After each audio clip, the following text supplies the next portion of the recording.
Hi everyone, I'm Sizzle, a single mother to a beautiful son. My story might sound tragic at first, but I assure you that justice prevailed in the end. This tale involves my husband Ethan, his mother, Marie, and his grandfather, Ace. These names are fictional since they belong to a very wealthy family and could easily be recognized. I mean no harm in keeping our real identities private. I believed Ethan and I were in love during our 3 years of dating in college. I saw him as my soulmate. He was a true gentleman and did everything right. Naturally, I fell deeply in love and married him after his proposal. Everyone seemed happy except for his mother, Marie. She couldn't stand me even before the wedding. She would say things like, "You will never be good enough for my son. You don't know what you're talking about, Marie. Ethan loves me, and that's why he's marrying me. Oh please, don't try to tell me what he's doing. I know my son well. He will never be happy with a low-class girl like you. He hates cheap things, and you're one of them. Your marriage won't last. Believe me, I will celebrate when he divorces you."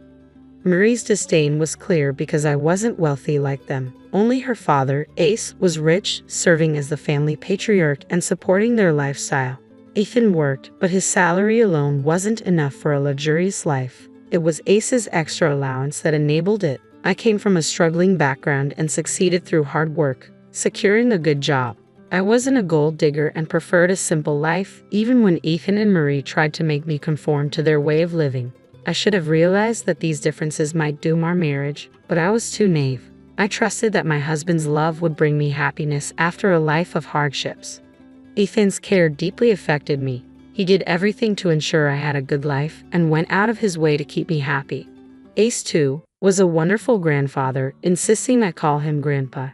Ace was fond of me from the very first day we met, so Marie's hatred never caused problems in our marriage. Both Ace and Ethan consistently stood up for me. I had no idea how horribly things would eventually turn out. Ethan was eager for us to start a family, and wanting to make him happy, I agreed. At his insistence, I even quit my job to stay home and care for our child. Though initially reluctant, my feelings changed the moment I discovered I was pregnant. I was determined to do my best for our son. He remains the best thing that came out of my marriage. I still remember the joy of holding him for the first time, thrilled to start our new life together.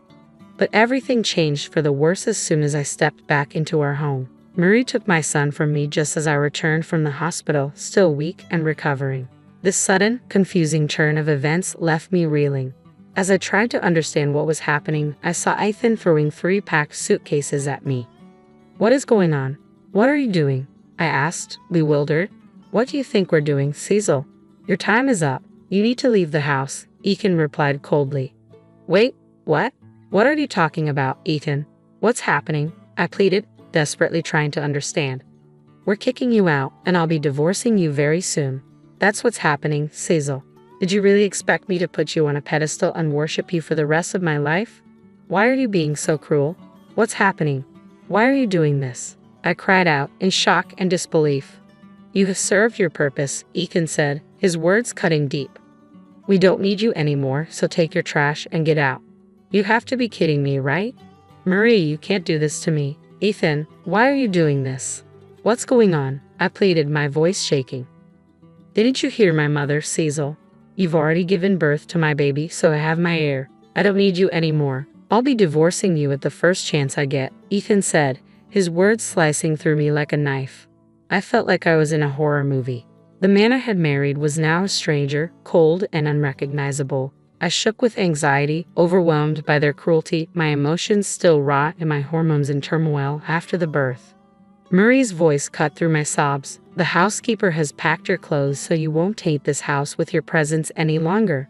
My sweet grandson will be raised with the finest care and soon forget about his cheap mother." "That's impossible. I will never leave my son behind. If you want me out of your lives, I will go, but I won't abandon my child," I cried out, desperation lacing my words. "By all means, Cecil, leave. Who said we want you to stay? We're telling you to go. You have no choice," Marie retorted, her words dripping with disdain. My heart was shattered from Ethan's betrayal. Marie's animosity had always been clear, but I had dismissed it as jealousy. Her sudden interest in me after I got pregnant had seemed suspicious, but I had never imagined it would come to this. I couldn't fathom why Ethan, the man who once loved me, was acting this way.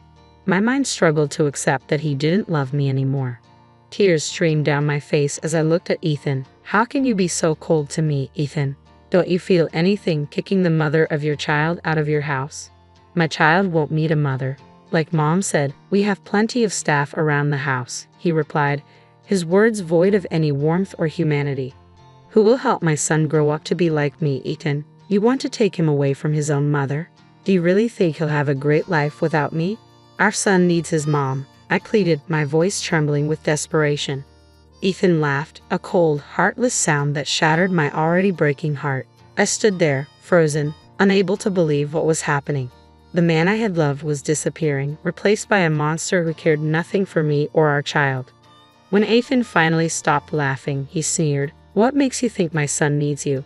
He's just a newborn. He doesn't even know who you are. We can hire plenty of wet nurses and nannies to ensure he grows up well." My son is right, Marie added with a smirk. My grandson will have everything he needs. You're the last person fit to raise him. You're a low-class woman who can't even dress herself properly. If I left my grandson in your care, he'd turn out to be a loser. Oh, how embarrassing you've been all these years. I'd rather die than see my son suffer the humiliation I endured because of you. Ethan's words dripped with disdain as if he regretted every moment he had spent with me. His eyes were filled with contempt, and his voice carried the weight of years of annoyance and regret. Shaking, I could hardly find the words to respond. Tears streamed down my face as I choked out, "Did I humiliate and embarrass you? How? Do you really want to know how you embarrassed and humiliated me?" Ethan retorted, his voice filled with venom. "Just look at you, Cecil. You come from a low-class family and used to work a 9-to-5 job like some broke woman." I needed to hear those words to finally see Ethan for who he truly was. As painful as it was, his cruel honesty exposed the depth of his contempt. "You were never suited for an upper-class family like ours. Mom tried so hard to teach you her ways, but you didn't even want to learn anything," Ethan scoffed. "Wait, so you wanted me to become a rich snob? If I was such an embarrassment, why did you even fall in love with me?" "Who said I fell in love with you, Cecil?" Ethan sneered. "You were beautiful, so I thought maybe I could groom you into a nice trophy wife. But your cheap habits never went away." "In that case, why didn't you just leave?" I asked, hurt and bewildered. "I would have dumped you after having some fun, but then Grandpa liked you. He wanted us to get married and have kids. If I'd walked away, Grandpa would have been furious, and I'd have lost his support. That's why I married you. Now that you've given me the grandson I wanted, I have no use for you anymore." So that was it. Ethan had married me because Ace wanted me as his granddaughter-in-law. Ethan feared that if he left me without reason, Ace would cut off his allowance and inheritance. To stay in Ace's good graces, he married me. Ethan's insistence on having a child suddenly made sense. He wanted an heir to secure Ace's fortune. I had naively complied, and now I was suffering the consequences. This was all part of Ethan and Marie's twisted plans. Ethan had never loved me. He had only wanted to use me for his benefit. The man I married wasn't my soulmate. He was a manipulator. Disgusted, I said, "So that's what this was all about? You just wanted your grandfather's fortune and used me to get on Ace's good side? You destroyed my life just for that? Who cares about your life, Sizzle?" Ethan replied coldly, "As far as we're concerned, you have no relationship with us anymore. I'm still the mother of your grandson and married to your son, Murray. You can't end relationships in a day." "We're already working on that, Cecil. You don't have to worry about it," Marie said, her voice dripping with contempt. "Our best lawyers are handling your divorce and the termination of your rights to my grandson. I will never let that happen, Marie. I don't care if Ethan divorces me. My love for him is already gone. I won't stay with someone who doesn't love me. But if you think I'll give up my child, you're both dead wrong." "What can you do, Cecil?" Marie sneered. "We'll get the best lawyers and trap you neatly. Don't worry, we'll even offer you some good money to disappear. We'll compensate you with what we think is reasonable. Cooperate, or we'll make your life a living disaster." Their threats ignited a burning rage inside me, replacing my heartbreak with fury. I looked at them, their faces smug and confident. Marie still held my newborn son, and I knew asking for him back wouldn't work. She had more people on her side, and I was too weak to fight. I didn't want to risk my son's safety by trying to snatch him away. Instead, I took a deep breath and spoke calmly. "You want me out of the house? Fine, I'll leave. I'll go right now. But I will not let you take my son from me." We'll see what you can do, Cecil, Ethan said with a smirk. Once people or lawyers know who they're dealing with, no one will be on your side. I don't need lawyers for what I have planned, Marie. I promise you right now that you and Ethan will pay for what you've done to me today. This is not the end. Oh, please, Marie scoffed. Save your ridiculous threats for someone else, Cecil. You can't touch us. We will crush you anytime. We also There's no use going to Grandpa about this. Blood is thicker than water, and he will side with his family over anyone else. He always has. I didn't bother to grace them with a reply. They simply didn't deserve one from me. I refused to stand there and waste my time while Marie and Ethan made fun of me and threatened me. It wasn't my style to threaten or yell at people. Mentally and physically exhausted and worried about my child, I needed to conserve my energy to deal with them later. So, I quietly collected my bags and left the house. Marie and Ethan actually followed me, ensuring I had truly left. They didn't need to worry. I had no interest in staying around for their insults. My skin crawled with their words. I called an Uber and left. From the window, I saw Ethan and Marie hugging and giggling as if it was the best day of their lives. They got what they wanted, an heir and rid of me, just as they had planned. However, they didn't know I wouldn't leave so easily. I wasn't giving up my son, and I intended to teach them a lesson. While Ethan came from a wealthy family with powerful lawyers, I didn't have much money or resources. My chances of winning against them were slim to none. I knew I needed help, and Ace was my only option. I went straight to Ace's house with my belongings, feeling a twinge of nervousness. Ethan's words echoed in my head, reminding me of Ace's loyalty to his family. There was a small fear that he might turn me away in favor of them. After all, I felt like the nobody Marie and Ethan had always said I was. Still, I held on to hope that Ace at least would do the right thing. And I wasn't disappointed. When Ace entered the living room and spotted me with my suitcases, he seemed genuinely surprised. I thought my staff was joking when they said you showed up here with suitcases. I can see they were serious, he remarked. Well, they certainly were joking. I'm here, Grandpa, I replied, trying to hold back tears. What's going on, Cecil? Have you been crying? Your eyes look puffy and you really don't look well, Ace observed. They kicked me out of the house, Grandpa, and they took my son, telling me to get out of their lives, I explained, my voice quivering with emotion. Ace's expression darkened with anger. Who did this? Tell me everything right now, Cecily. As I recounted the events, I couldn't hold back my tears any longer. Despite trying to stay composed in front of Ethan and Marie, the truth was too much to bear. My life was unraveling, and everything I thought I knew about my marriage was a lie. Despite my love for Ethan, his betrayal had shattered me. Sitting on Ace's couch, I poured my heart out to him. He listened with concern, his anger matching mine as I recounted the injustices I had faced. After I had calmed down a little, I explained, I came here because I didn't know where else to go, Grandpa. You've always been kind to me, and I knew you would at least offer me temporary shelter. You did the right thing by coming here, Cecily. You can stay as long as you want. This is not just temporary shelter. This is also one of your homes, Ace reassured me. I don't think I have a home anymore, Grandpa. I don't even care about that. I just want my son back. I can't be without him. I'll leave Ethan like he wants me to, but I can't leave my son, I confessed. So, you decided to leave Ethan. Is that what you want to do? Ace inquired. I can't stay with him anymore, I replied firmly. Grandpa, he showed me his true colors, and I know he's not the man I loved. Our entire marriage was a lie. I think I've lost all the love I had for him, I confessed, my voice trembling with pain. My grandson has messed up big time, Cecil. I don't know how to apologize to you for this. What he and my daughter have done is not okay. Actually, I think it would be better for you to leave him, Ace admitted, his disappointment evident. I am willing to do that, Ace, but Ethan and Marie want me to terminate my rights to my kid. I don't want that, Ace. Please don't ask me to do that, I pleaded, fearing his response. I was terrified that Ace would side with Ethan and Marie on this matter. While he didn't push me to stay with Ethan, which I was grateful for, I worried he might not support my decision to take his great-grandson and leave. However, Ace's next words surprised me. I will never ask you to give up my great-grandson, Cecil. You are his mother, and he needs you in his life. What he doesn't need is an evil father and grandmother like Ethan and Marie, Ace declared passionately. Oh God, the things they have told you and what they have done to you are horrible. I don't know what to do, Grandpa, I admitted, feeling overwhelmed. My dear Cecily, you don't have to worry about anything. I'm here for you and my grandson. I will never separate a mother from her son. Ethan and Marie will pay for what they have done, Ace assured me, his voice filled with determination. Really? You'll take my side over them, Grandpa? They're your family, and like they said, blood is thicker than water. You always put your family above everyone else. That's what I liked about you, I said, surprised by his unwavering support. That's some nonsense, Cecily. If Ethan and Marie are my family, you and my grandson are too, Ace replied firmly, leaving no room for doubt.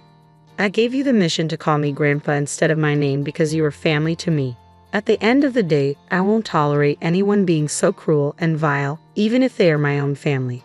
So Marie and Ethan are going down, no matter what. Ace's kindness brought tears to my eyes, but in a good way. I was truly fortunate to have Ace as my grandpa. He filled a little hole in my chest that was there because I never met my own grandparents. I will always be grateful to Ace for what he did for me. He was furious and promised me justice. Quickly, he called his staff and made a few phone calls. Meanwhile, Ace's housekeeper stayed with me, ensuring I had food and was all right. It was ironic that an unknown woman was showing me more compassion than my own husband and mother-in-law.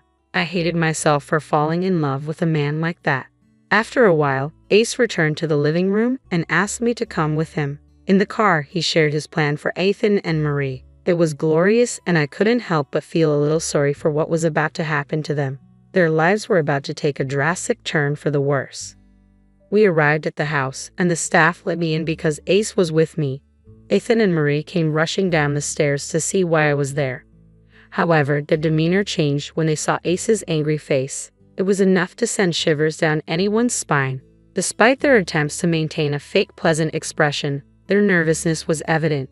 They greeted Ace, trying to mask their apprehension. "Do I look like I'm here for lunch, Marie? Why on earth did you kick out your daughter-in-law? And what am I hearing about taking away my great-grandson from her?" There was also something mentioned about a divorce. Care to explain that, Ethan? "I don't know what you're talking about, Grandpa." Cecily left of her own accord. She said she doesn't want to be a mom or a wife anymore. "We didn't do anything," Ethan replied hastily. "That's right, Dad." Cecily walked away on her own. "And now she's spreading lies about us. I always knew she wasn't a good fit for the family, and now you know what kind of a horrible woman she is," Marie chimed in, attempting to paint me as the villain. Their attempt to twist the narrative shocked me. For a moment, I feared Ace would believe them. Even Ethan and Marie seemed confident he would, but they were left flabbergasted by Ace's response. "Do you think I don't know what goes on in this house? Do you think you can manipulate me with lies? Dad, we're not lying to you. Shut up right now. I don't want any filthy lies coming out of your mouth. Have you forgotten that this house is in my name? The staff here are on my salary, so they tell me everything that happens around here. Yes, I know everything that you two have tried to do. Did you really think I would let you off the hook so easily after you manipulated me and Cecily? I can't believe this, Grandpa. Please, you have to understand. I don't love Cecily. I only married her to make you happy," Ethan pleaded. "Oh, don't worry. I know all about how you had planned to use and discard Cecily, but only married her because you didn't want to risk losing your inheritance. You think that was a noble thing to do, Ethan? Is that the values you uphold? I taught you. Perhaps it was your good-for-nothing mother who made you this way." Ethan tried to interject, but Ace shut him down immediately. "Did I give you permission to talk, Marie?" Ace's voice was sharp, cutting through the tension in the room. Marie and Ethan were now seriously scared, while Ace remained very, very angry. I couldn't help but enjoy watching them being scolded by Ace. It was glorious, but I knew it was just the start of the show. Ace continued to berate Ethan and Marie for a good hour, reducing them to tears. He reminded them that they were both at his mercy because they lived on his money. When he was done, Ethan was literally on his knees, begging for forgiveness, while Marie cried like a child. "I'm so sorry, Grandpa. I can see that I made a big mistake. I was just overwhelmed and made the wrong decision," Ethan pleaded, his voice shaky with remorse. Yes, we're sorry, Dad. We truly recognize our mistakes. We shouldn't have separated a mother from her child. Cecily can move back here if she wants to." Yes, she can come back, and we'll welcome her with open arms. I promise I will be a better husband too. I will work on myself. Things will go back to being perfect again," Ethan rambled, desperation evident in his tone. I don't think any of this is your decision to make. You two are no one to allow her back into the house because this house is mine. Plus, it's up to Cecily to decide if she wants to stay married to an imbecile like you, Ethan. What do you say, Cecily? Do you forgive them? Ace turned to me, awaiting my response. I knew well enough that if I said no, there would be dire consequences for my husband and mother-in-law. But I couldn't bring myself to say yes, knowing their remorse was only surface level. So, I calmly looked at Ace and said, no, I don't think I can forgive them, Grandpa. Plus, I haven't even asked for my forgiveness. Please forgive me, Cecily. We made a huge mistake, dear. We are family, so let's just look past this one time. I'm sure we will have a stronger bond after this, Ethan pleaded once more. Don't even bother with lies anymore, guys. You know what you two are. Even if you turn a new leaf and become nice to me, deep down, you two are awful people, and I don't associate myself with people like you, I replied firmly. Good decision, Cecily. I applaud you for that. So you heard her, Ethan, Marie. Looks like you two are in deep trouble, Ace concluded, his voice unwavering. Now you two need to vacate this house right now so that Cecily and my great-grandson can stay here, Ace declared firmly. What? You're kicking us out? You can't do that to us, Dad, Ethan protested. My staff has already started to pack your bags on my order. I will have you two thrown out just like you tried to throw out Cecily. Oh, and one other thing, you can kiss your allowances goodbye. I won't be wasting any more money on imbeciles, Ace retorted, his tone unyielding. Ethan and Marie absolutely cracked up when Ace made his decision. They begged and pleaded with him for mercy, even appealing to me for forgiveness, knowing that only I had the power to sway Grandpa Ace from his decision. But Ace remained resolute, keeping them in a state of despair with his relentless berating. Ultimately, the house staff arrived with their belongings, which Ace promptly threw at them, instructing them to leave. Seeing Ace so angry, they quickly departed before he could publicly make a scene by having his staff escort them out. I didn't know where Ethan and Marie went after this. What I do know is that they kept blowing up my phone with apologies and sometimes nasty messages. They desperately wanted to come home and make things better with Ace, but he was definitely not having it. They even tried to recruit family members who strictly denied them help because of Ace, leaving them to fend for themselves. Eventually, Ethan and I divorced and he lost custody of our son. I was happy because I didn't want his evil influence on my child. I was already living in the house I used to live in because Ace didn't want his great-grandson and me to be away from comfort. He actually ended up signing over the house to me, leaving most of his assets to my son in a trust so that he can access them when he's older. As for me, Ethan is stuck paying child support and alimony since he has a job. It's not much for me because Ace also gives me an allowance, but it is a lot for Ethan, who now has to support his mother and live on a small income. The day I met Tom was ordinary until it wasn't. I was in the middle of my shift at the appliance store, my mind on selling dishwashers and fridges, when he walked in. He looked lost among the aisles of shiny new machines. "Can I help you find something?" I asked, stepping up with my best customer smile. "Yeah, I need a good dishwasher for my folks. They've been nagging me about getting a new one," he replied, looking relieved to have some help. We walked over to the latest models, and I started into the details, the energy efficiency ratings, the capacity, different features. I could tell he was impressed. "This one's pretty top-notch. It's got all the bells and whistles your parents could want," I explained, pointing out the sleek design.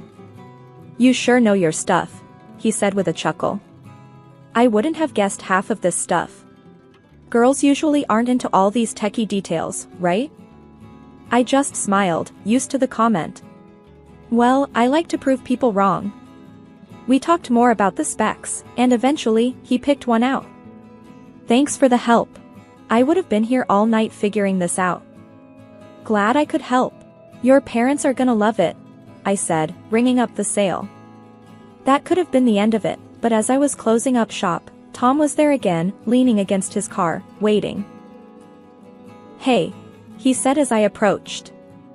"I was thinking, maybe you could help me set it up. Just to make sure I get all the features working right. And maybe grab a coffee afterward?" I hesitated, a bit taken aback. "Sure, I guess. Just let me grab my things." Over coffee, Tom was easy to talk to. He had a lightness about him that made you want to open up. We talked about everything: work, movies, music. When he asked about my family, I kept it simple. Not much to tell, really.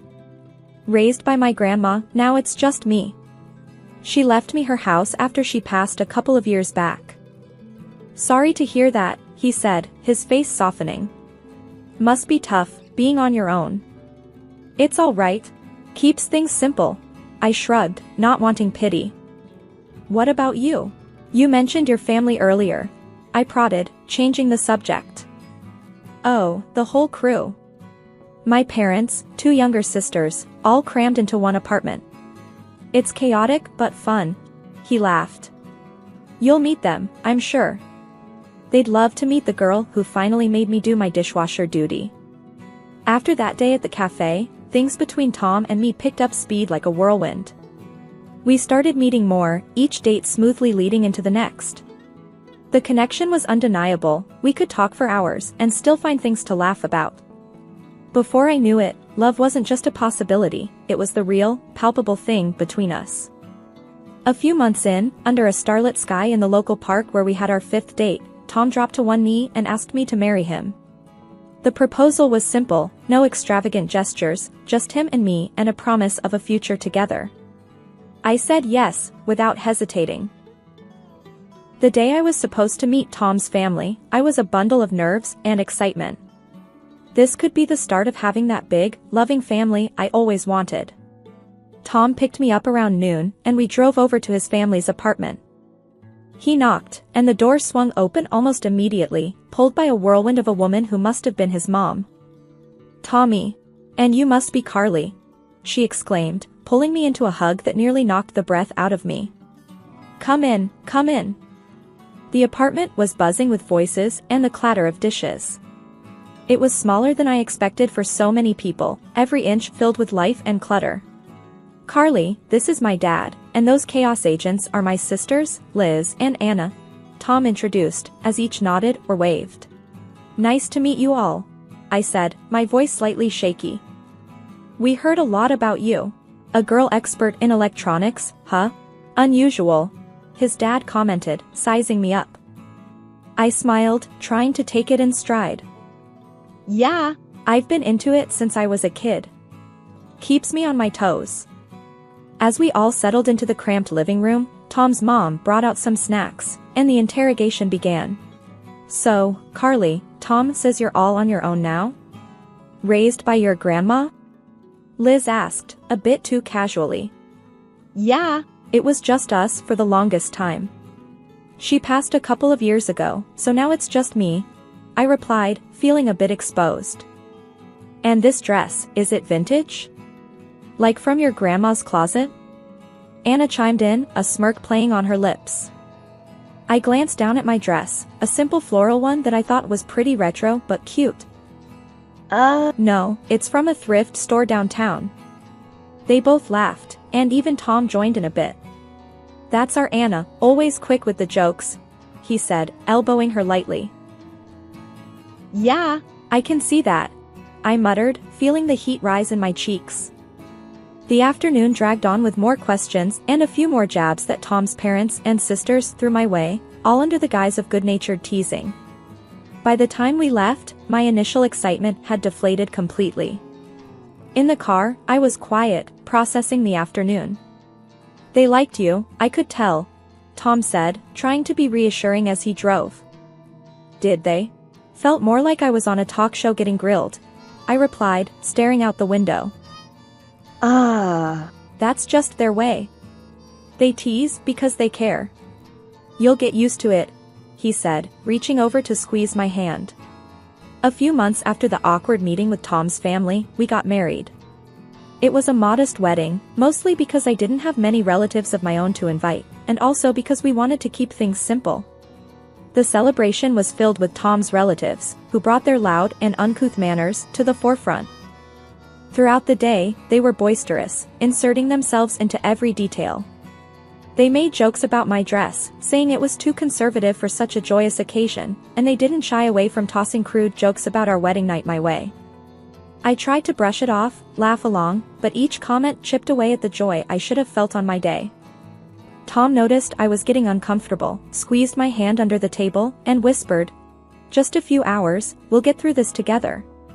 His words were meant to comfort, but the promise of a together was starting to feel heavier than I expected.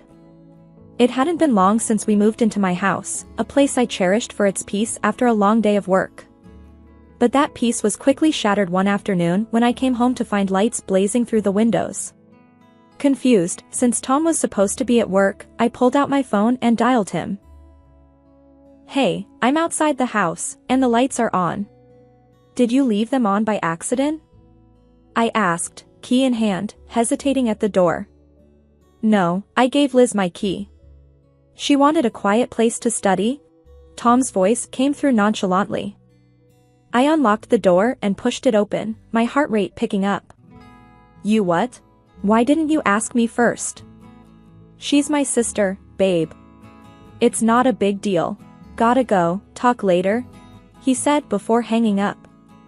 Stepping inside, I found Liz sprawled on the couch, my laptop open in front of her.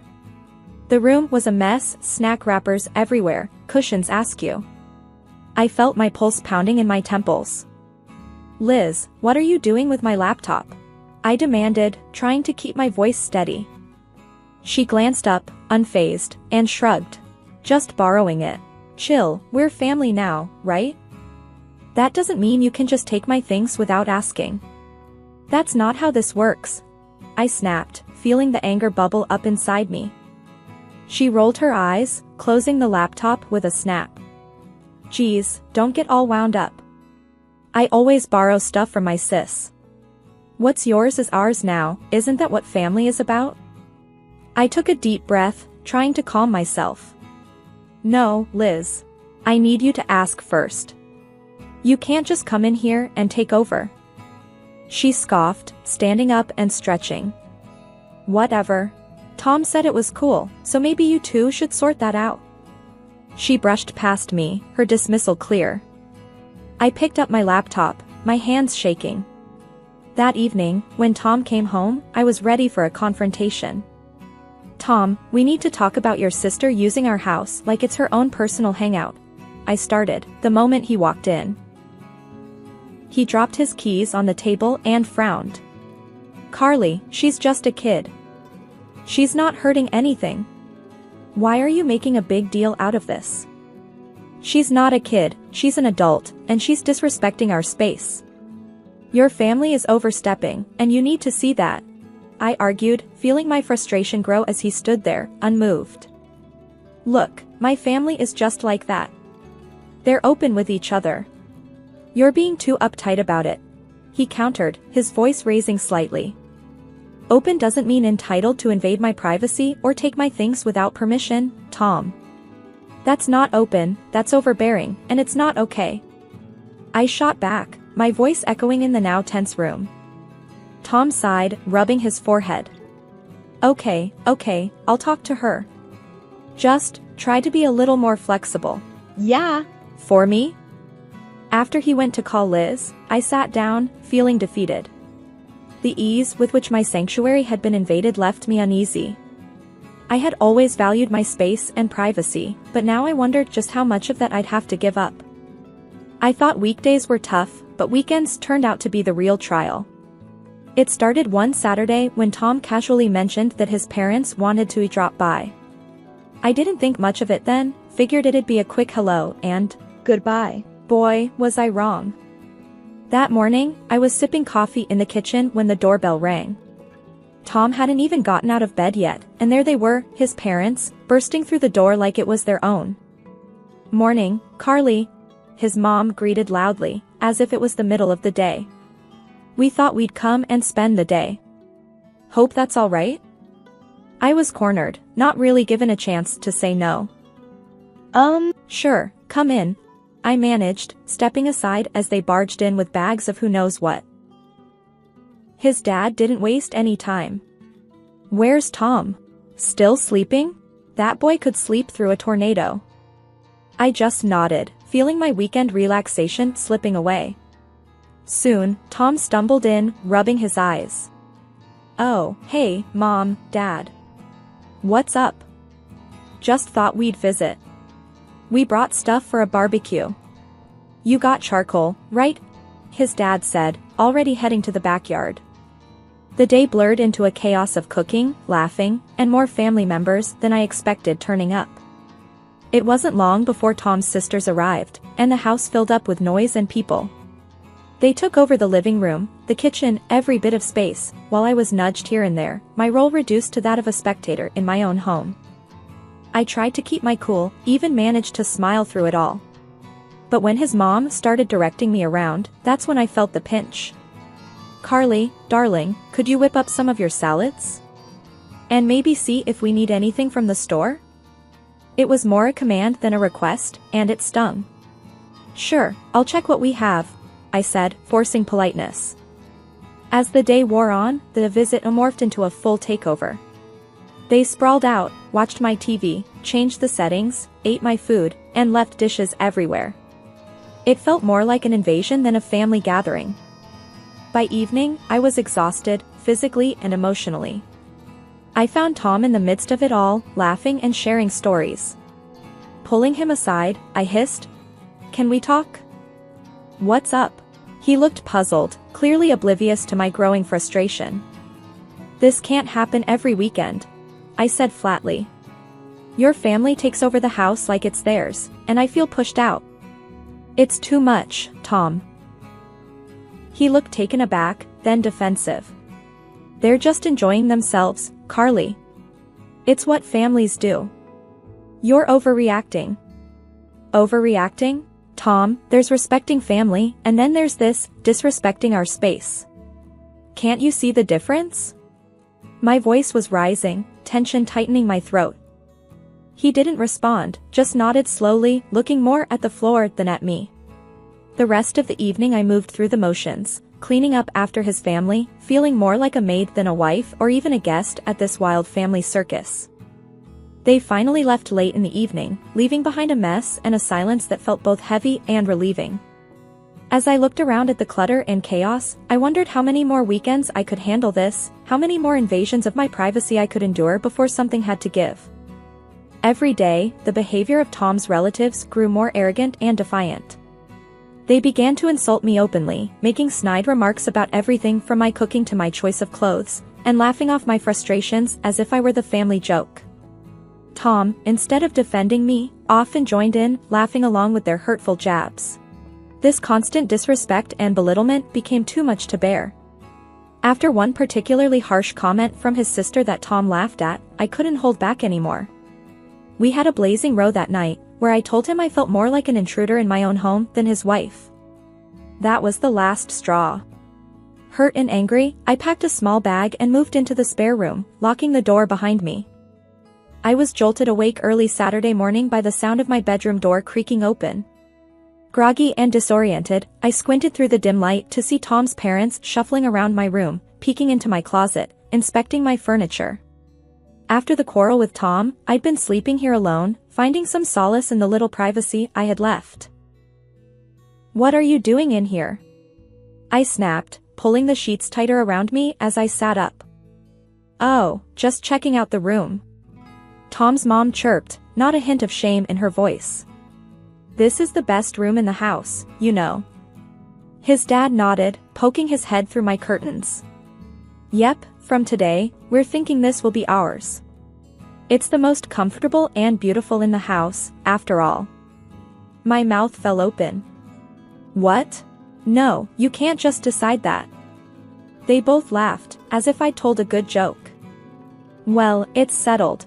We're moving in here. Gave our apartment to Liz," his mom added, as though it was the most natural thing in the world. I threw off my covers and marched straight to Tom, finding him in the kitchen, sipping coffee. "Tom, we need to talk. Now. Your parents can't just take over my room.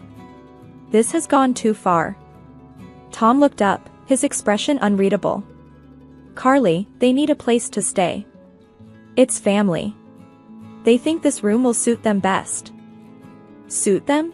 It's my room, in my house," I protested, my voice rising.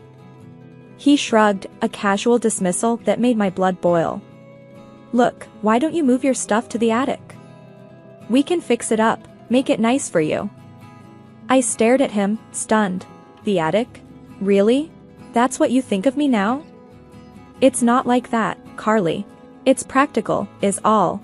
Tom said, his tone flat. His parents chimed in, agreeing. Yes, dear, be reasonable. We're family. And tomorrow, we're off to the city for your sister-in-law's wedding. You'll have the whole week to get the room ready for us. The whole room spun around me as they spoke. My home, my sanctuary, was being stripped away, piece by piece, by the very people who were supposed to respect it. As soon as the front door closed behind Tom and his parents, the silence of the house felt like a heavy blanket had settled over me. I was alone, finally, but the weight of what had transpired sat thick in my chest. They were gone for the week, and the thought of them returning to claim my room, the best part of my sanctuary, made my stomach churn. I paced the living room back and forth, my thoughts racing. This wasn't just about them taking over my space, it was about respect, and it was clear I wasn't getting any. Every corner of the house reminded me of the dismissals, the laughter at my expense, and Tom's complacency. Enough is enough, I muttered to myself. The decision crystallized in my mind with a clarity that surprised even me.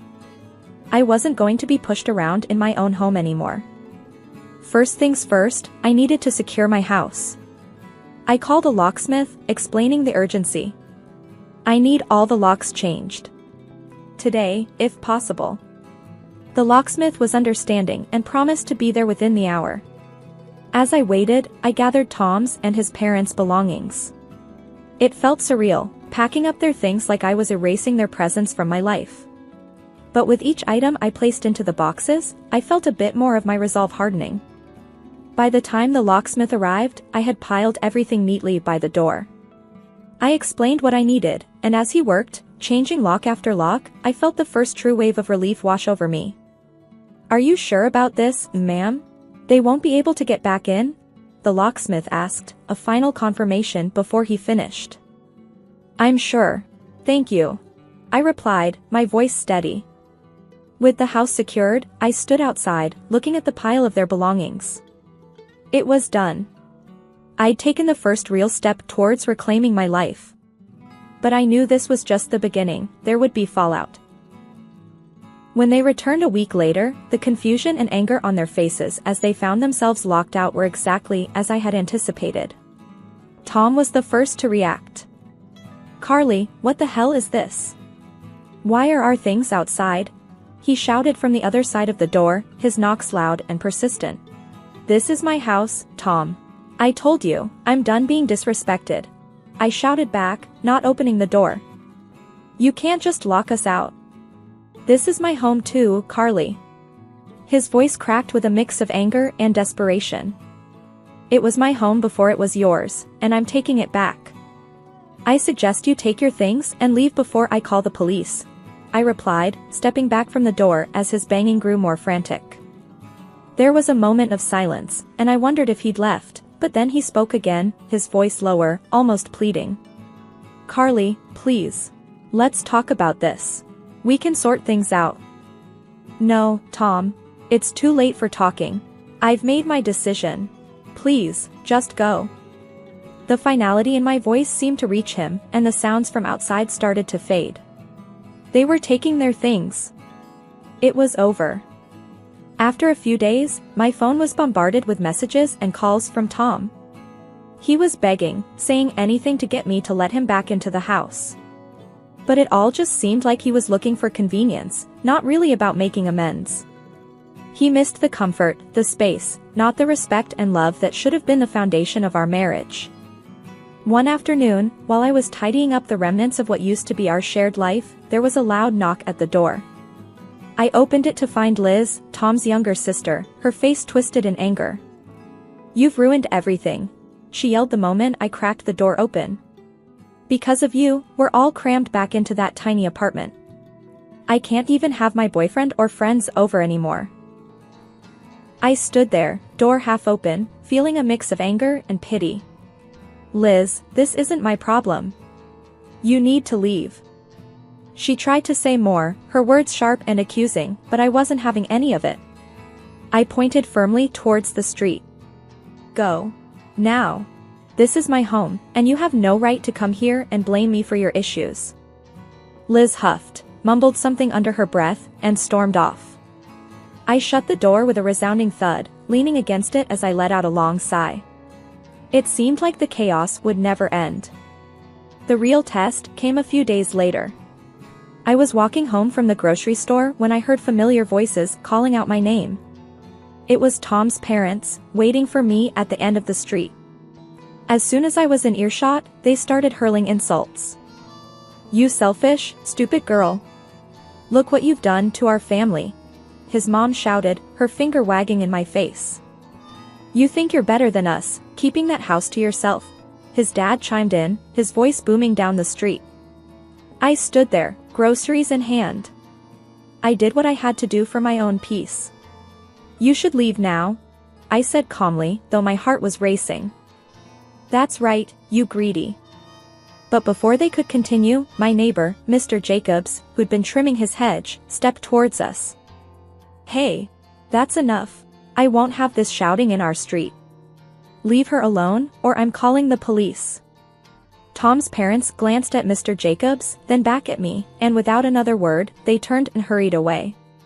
I muttered a thanks to Mr. Jacobs, who gave me a supportive nod before returning to his hedge.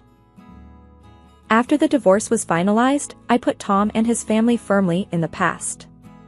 I heard through friends that they were back in their cramped apartment, squabbling constantly among themselves. Life after Tom was quieter, simpler.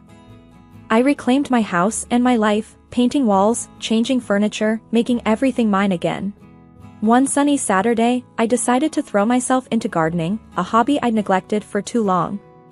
As I was pulling weeds and planting flowers, my neighbor, Mr. Jacobs, leaned over the fence.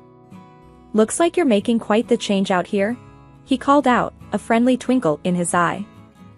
Yeah, I figured it was time to spruce things up a bit. Make it feel like new, I replied, wiping sweat from my brow. Need a hand? I've got some tools that might help, he offered. Actually, that would be great. Thank you, Mr. Jacobs, I smiled, grateful not just for the tools but for the company.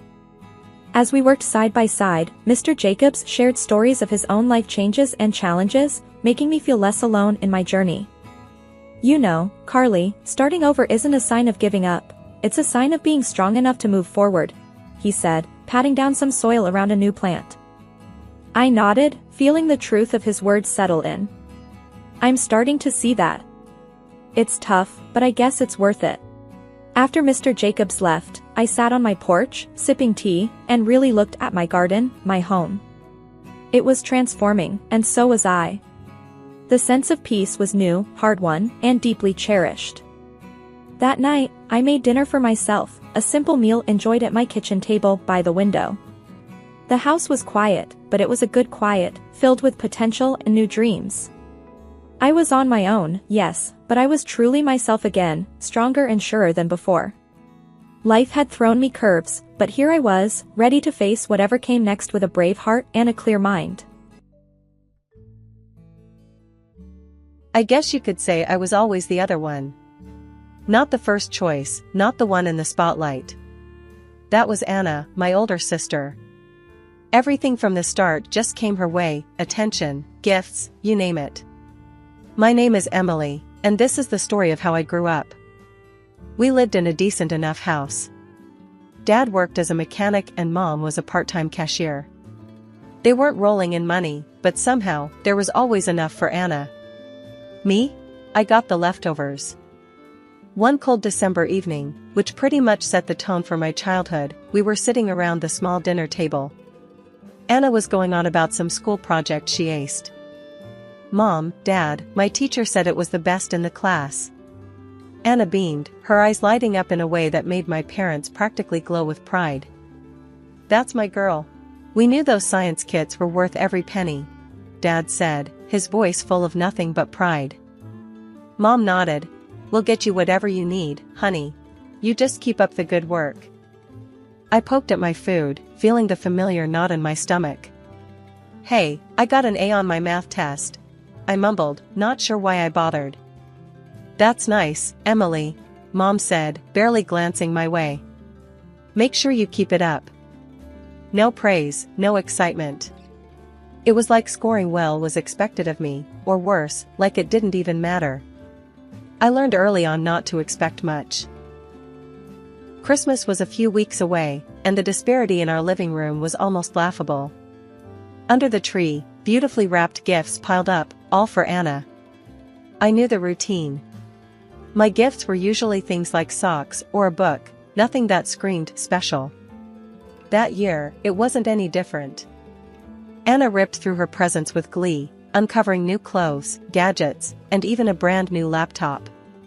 "Oh my God, this is awesome. Thanks, Mom and Dad," she squealed. I unwrapped my own, a second-hand novel and a pack of plain shirts. "Thanks," I said, trying to keep the disappointment out of my voice.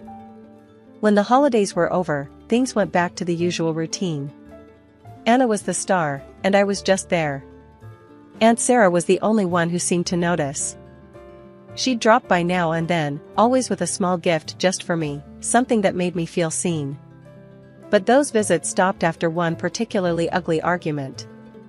I was coming home from school when I overheard them in the kitchen. "You can't keep doing this, John. You're ignoring your younger daughter," Aunt Sarah said, her voice stern and full of frustration. "Sarah, she doesn't need as much as Anna," Dad fired back, his tone harsh. "That's not the point. It's about showing both your daughters that you care." "Well, maybe if Emily was more like her sister, it wouldn't be so hard," Dad retorted, not realizing I was listening. Aunt Sarah saw me first, her face dropping as she caught my eye. I ran up to my room before I heard any more, the sting of tears hot on my cheeks. After that, Aunt Sarah wasn't allowed over anymore. Dad said she was causing trouble, stirring up drama that didn't exist. But it did exist, I lived it every day. After high school, it was like standing at the edge of a cliff.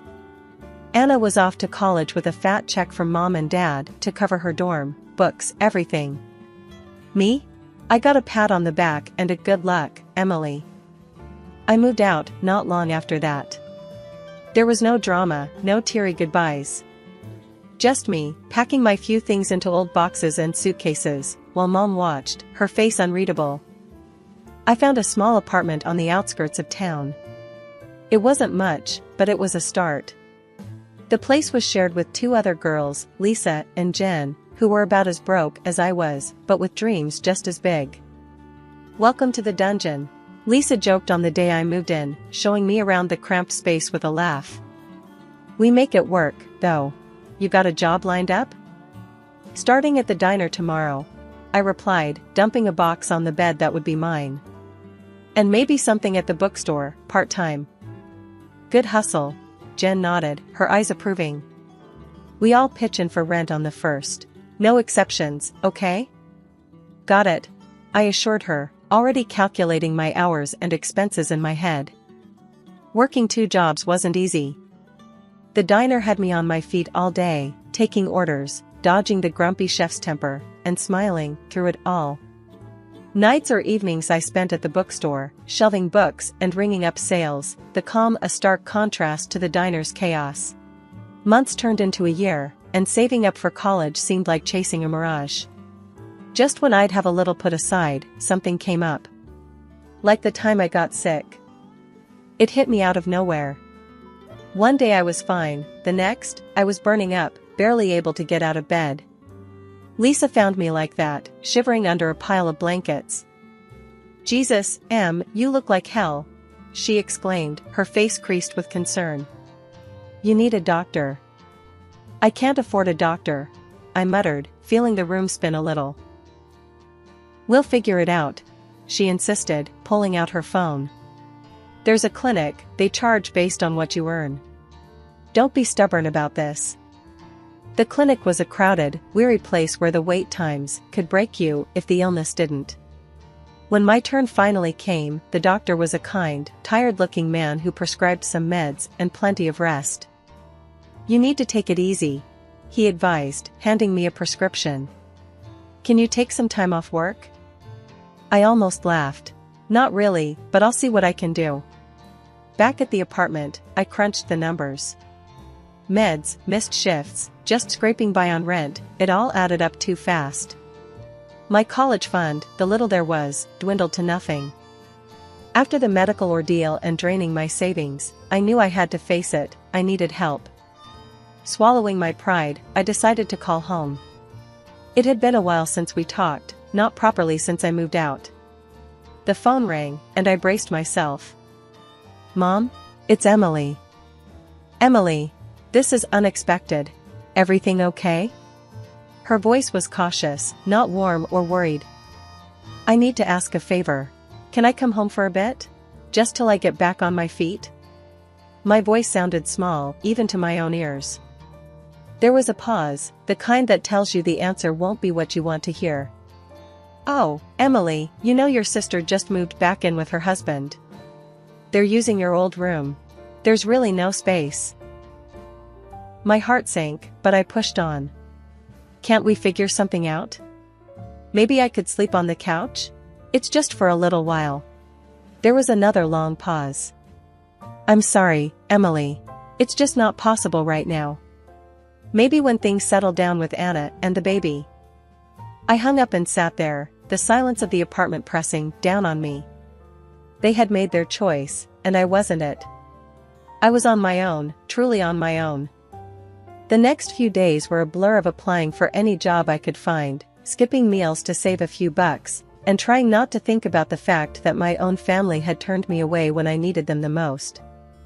It was during one of my late-night job searches that I got a call from Aunt Sarah. Emily, sweetheart, I heard about what happened. Are you okay? Her voice was like a lifeline. Hey, Aunt Sarah. I'm managing. Just trying to figure things out. Listen, why don't you come stay with me for a while? You shouldn't be alone through this. I felt tears prick at my eyes, relief washing over me. Really? Are you sure? I don't want to impose. Of course, I'm sure. You're not imposing. Your family, more than just when it's convenient. Pack your things, and come over. We'll sort the rest out together. Thank you, Aunt Sarah. Thank you so much, I said, my voice thick with emotion. Packing up my things again, I couldn't help but feel the weight of the rejection, but also the warmth of being welcomed without conditions. Aunt Sarah's place wasn't big, but it was filled with love, something that had been sorely missing for too long. When I arrived, Aunt Sarah was waiting at the door. She wrapped me in a big hug as soon as I stepped out of the cab. You're home now, Emily. Let's not worry about anything else tonight, she said, ushering me inside. Life at Aunt Sarah's was different from anything I'd known. It was quiet, peaceful, and, most importantly, I felt wanted. A few days after I moved in, Aunt Sarah and I sat down at her old, scarred kitchen table for some real talk.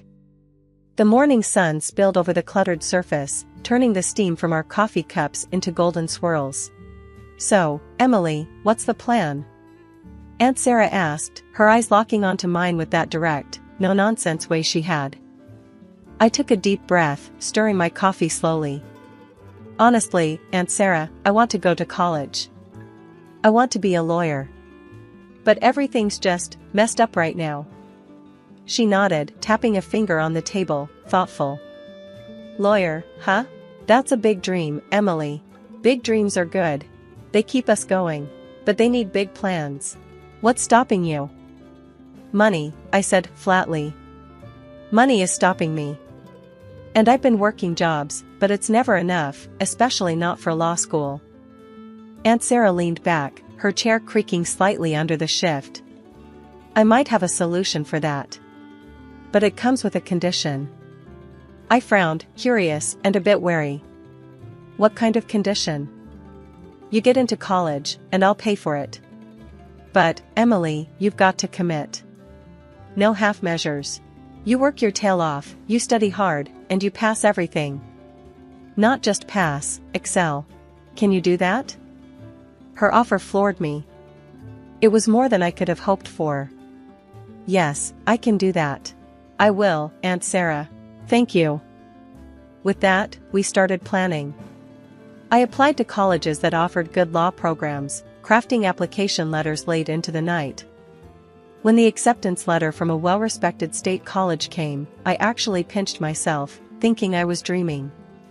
I did it, Aunt Sarah. I got in. College was tough. Law school even tougher. Aunt Sarah's financial support freed me from the constant stress of money, but it put another kind of pressure on me. The pressure to succeed, not just for myself, but for her too. As semesters passed, I not only met Aunt Sarah's expectations, I exceeded them. My grades were top of the class, and I landed an internship at a local law firm. One evening, after a particularly grueling day at the firm, I came home to find Aunt Sarah in the kitchen, her expression more serious than usual. "Sit down, Emily. We need to talk." Worry pricked at my heart as I took a seat, noticing she wasn't her usual self. "What's wrong, Aunt Sarah?" She sighed, a long, heavy sound. "Nothing's wrong, exactly. I just want you to know how proud I am of you. You've done more than I ever expected. You're going to be a great lawyer." Her praise warmed me, but her tone hinted at something unsaid. "Thanks, Aunt Sarah. I couldn't have done it without you." "That's not just it," she continued, her eyes serious. "You've got to start thinking about what comes next. You're about to fly, and I'm just glad I could give you the wings." During my final year of law school, I managed to secure a prestigious internship at a respected law firm downtown. The first day, I walked into the towering building feeling like I was exactly where I was supposed to be. My supervisor, a sharp-tongued lawyer named Mr. Coleman, met me at his office door with a skeptical look. "So, you're the intern I've heard so much about. Emily, right?" Mr. Coleman's voice was gruff, his eyes scanning me like I was a case file he wasn't sure about. "Yes, sir. I'm here to learn and contribute as much as I can," I replied, my voice steady despite the butterflies dancing in my stomach. The work was intense. I spent days buried in legal research, drafting documents, and sometimes, I was allowed to sit in on client meetings, observing the real dance of law. Mr. Coleman didn't hand out praise easily, but when he did, it stuck. One late evening, after everyone else had gone home, I was still at my desk poring over a particularly tough case when Mr. Coleman walked by. He stopped, looking over my shoulder at the piles of legal journals and notes spread out in front of me. "Don't you ever go home, Emily?" he asked, an eyebrow raised in amusement or maybe respect, I couldn't tell which. "Not until I figure this out," I answered without looking up. "This case could set a precedent, and I think there's an angle we've missed." Mr. Coleman grunted, pulling up a chair. "Show me." We spent the next hour discussing the case, back and forth, with me arguing my point based on a precedent I found that could help our client. Finally, he leaned back, rubbing his chin thoughtfully. "Not bad, Emily. Not bad at all. You've got a sharp mind for this. Keep it up, and you'll make a fine lawyer." The day I graduated, I felt a mix of pride and nostalgia. Aunt Sarah was in the front row, clapping louder than anyone else, her eyes shining with tears. After the ceremony, as we walked out of the auditorium, she hugged me tight. "You've done it, Emily. All those years of hard work, and here you are," she said, pulling back to look at me with that proud, unwavering support that had become my rock. "I couldn't have done it without you, Aunt Sarah. You believed in me when no one else did, not even myself," I said, my own eyes misty. With law degree in hand, I started applying for jobs. The market was competitive, brutal even, but I was not deterred. I sent out dozens of applications, went on several nerve-wracking interviews, and finally, I got a call that would start the next chapter of my life. "Ms. Emily, this is Jared from Mason & Associates. I'm pleased to inform you that we'd like to offer you the position. Your internship performance was highly recommended by Mr. Coleman, and we believe you'd be a great fit." I almost dropped the phone. "Thank you, Jared. I'd be honored to accept." When Aunt Sarah told me my sister Anna had never graduated college due to her early pregnancy and quick marriage, I wasn't really surprised. Aunt Sarah's health took a turn for the worse not long after that revelation. I was at work, buried in files, when I got the call from the hospital. My world stopped. I barely remember grabbing my things and rushing out. Everything after that was a blur until I reached her side. She was weak, her voice barely a whisper, but her eyes were the same, sharp and knowing. "Emily," she murmured as I took her hand, trying to swallow the lump in my throat. "I'm here, Aunt Sarah. I'm right here," I managed to say, my voice trembling. She squeezed my hand, her grip frail, but firm. "You did good, kid. I'm so proud of you. You remember what I always told you? To be strong. To stand up for myself," I replied, the tears I had been holding back now streaming down my face. "That's right.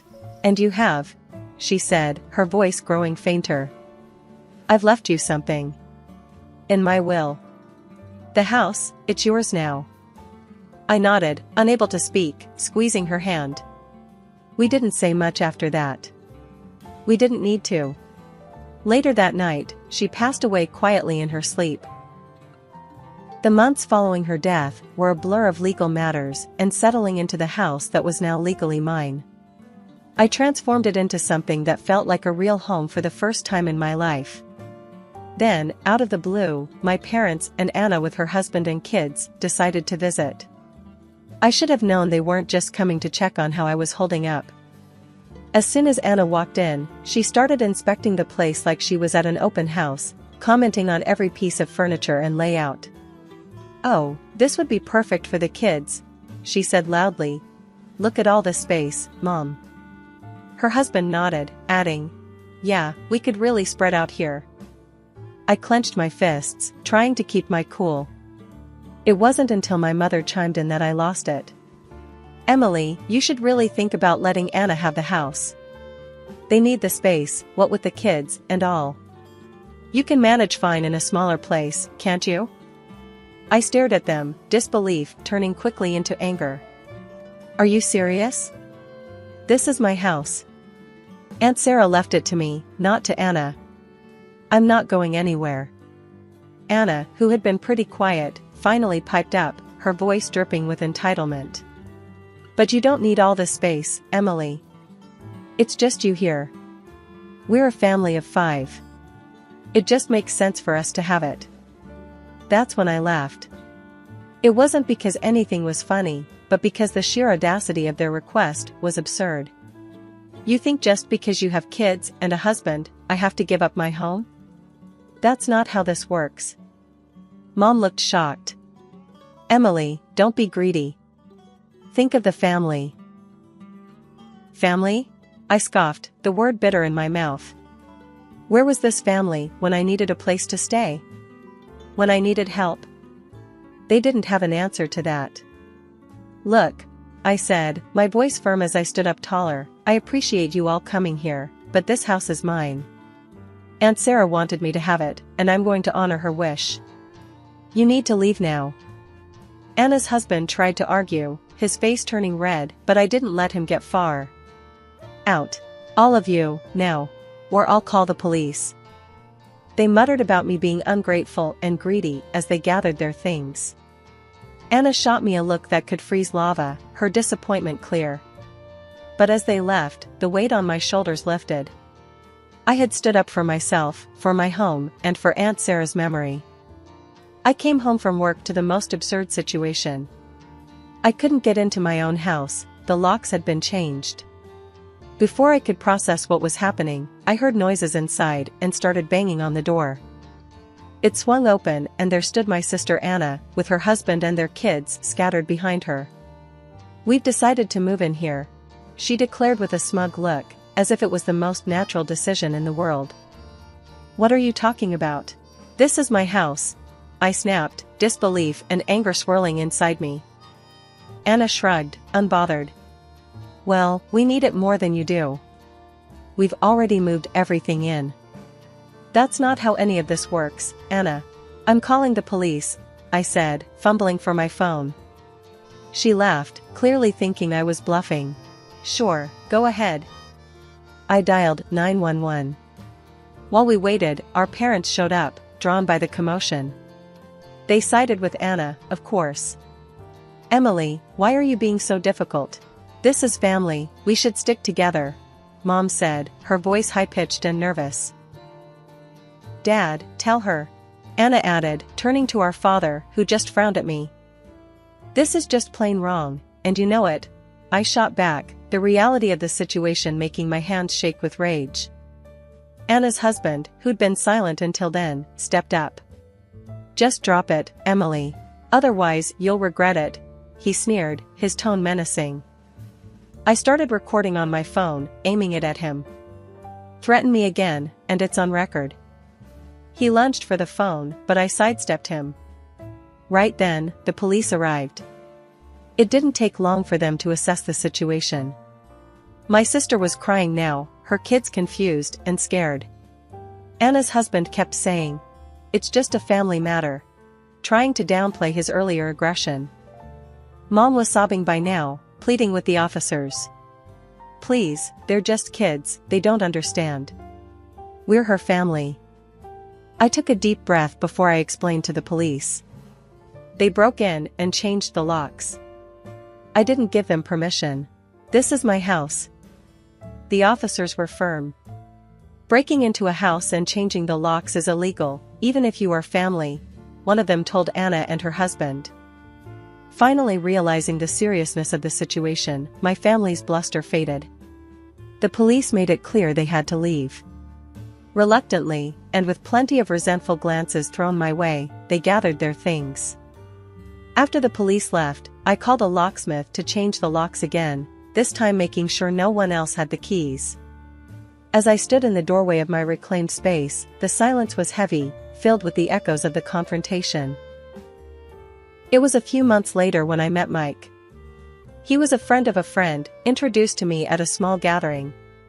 Mike was easy to talk to, with a straightforward way about him that I appreciated. "So, you've had quite the year, huh?"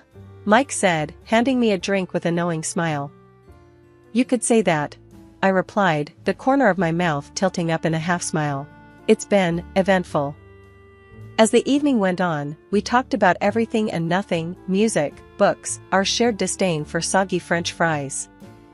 It was refreshing, talking to someone who didn't see me as the overlooked sister or the woman who kicked her family out. Weeks turned into months, and Mike started coming around more often.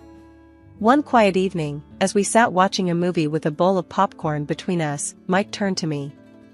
"Emily, I've been thinking," he began, pausing the movie. "Yeah?" I responded, my heart skipping a beat. "I really like what we have. I mean, I know your house is your sanctuary, but I was wondering if you'd be okay with me being a more permanent part of it," he asked, his voice tentative. I looked at him, really looked, and saw everything I needed in his sincere, hopeful gaze. "I'd like that," I said simply, and his smile lit up the room. Life didn't become perfect overnight, but it felt a whole lot lighter with Mike by my side. We faced a few more challenges, like when Anna tried to stir up trouble again by spreading rumors about me being heartless. But this time I didn't face it alone. "Let them talk," Mike said one evening after I got a frustrating call from Mom, telling me how upset Anna was. "The people who know you, really know you, they know the truth. That's all that matters." He was right, and slowly, I began to let go of the anger and resentment. It wasn't worth holding on to. Instead, I focused on the good, the home I was building, both the physical walls around me and the emotional barriers I was letting down. I'm Ella, knee-deep in the world of fashion and celebs, juggling brushes and eyeshadow palettes like a pro. My life's a whirlwind of glitz, but underneath the foundation and the flash, I'm just a girl who stumbled into love when I least expected it. It was one of those rare nights off. I almost skipped the bash at Jenna's, thinking about crashing on my couch with some takeout. But fate had other plans. That's where I met Daniel. He was no movie star, but man, did he have that charm. First thing he said to me? "Wow, do they serve drinks here, or do I gotta flirt with you to get one?" I laughed, despite myself. Try flirting, see where it gets you. And flirt we did, the whole night. Between the laughs and the banter, I felt like I'd known him forever. He wasn't in the biz, worked some tech job, but that night, none of it mattered. Fast forward through a whirlwind romance, and bam, we're hitched. The wedding was something out of a movie, thanks to my connections and his charm. Then came the house, a gift from my folks. It's too much, I told them. Nothing's too much for our little girl, my dad said, his arm around Mom, both of them beaming. Daniel was over the moon about the place. Babe, this house, it's unreal. Look at that garden. And the terrace? Can't wait to chill there with a beer at sunset. The first few months flew by in a blur of happiness. Mornings on the terrace, evenings tangled up on the couch, it was like living in a dream. I could get used to this, Daniel whispered one night, kissing my forehead. Better not get too used to it. Remember, we gotta pay the bills too, I joked, nudging him playfully. With you, babe, I'd live in a cardboard box. But this, he gestured around at our lavish living room. This is a nice bonus. Our conversations were simple, filled with plans for the weekend, teasing each other, or deciding what masterpiece we'd attempt to cook up for dinner. You know, I could get used to your terrible cooking, Daniel would say, dodging the dish towel I threw at him. Terrible? You were begging for seconds last night, I'd retort, trying to keep a straight face. It was real, it was us. No pretense, no filters. Just Ella and Daniel against the world. Or so I thought. Life was rolling smooth until it wasn't. Daniel started missing dinners, his side of the bed cold when I'd crash late at night. Work's a beast, babe, he'd text, the same excuse on repeat. One evening, I waited up, the clock ticking past midnight.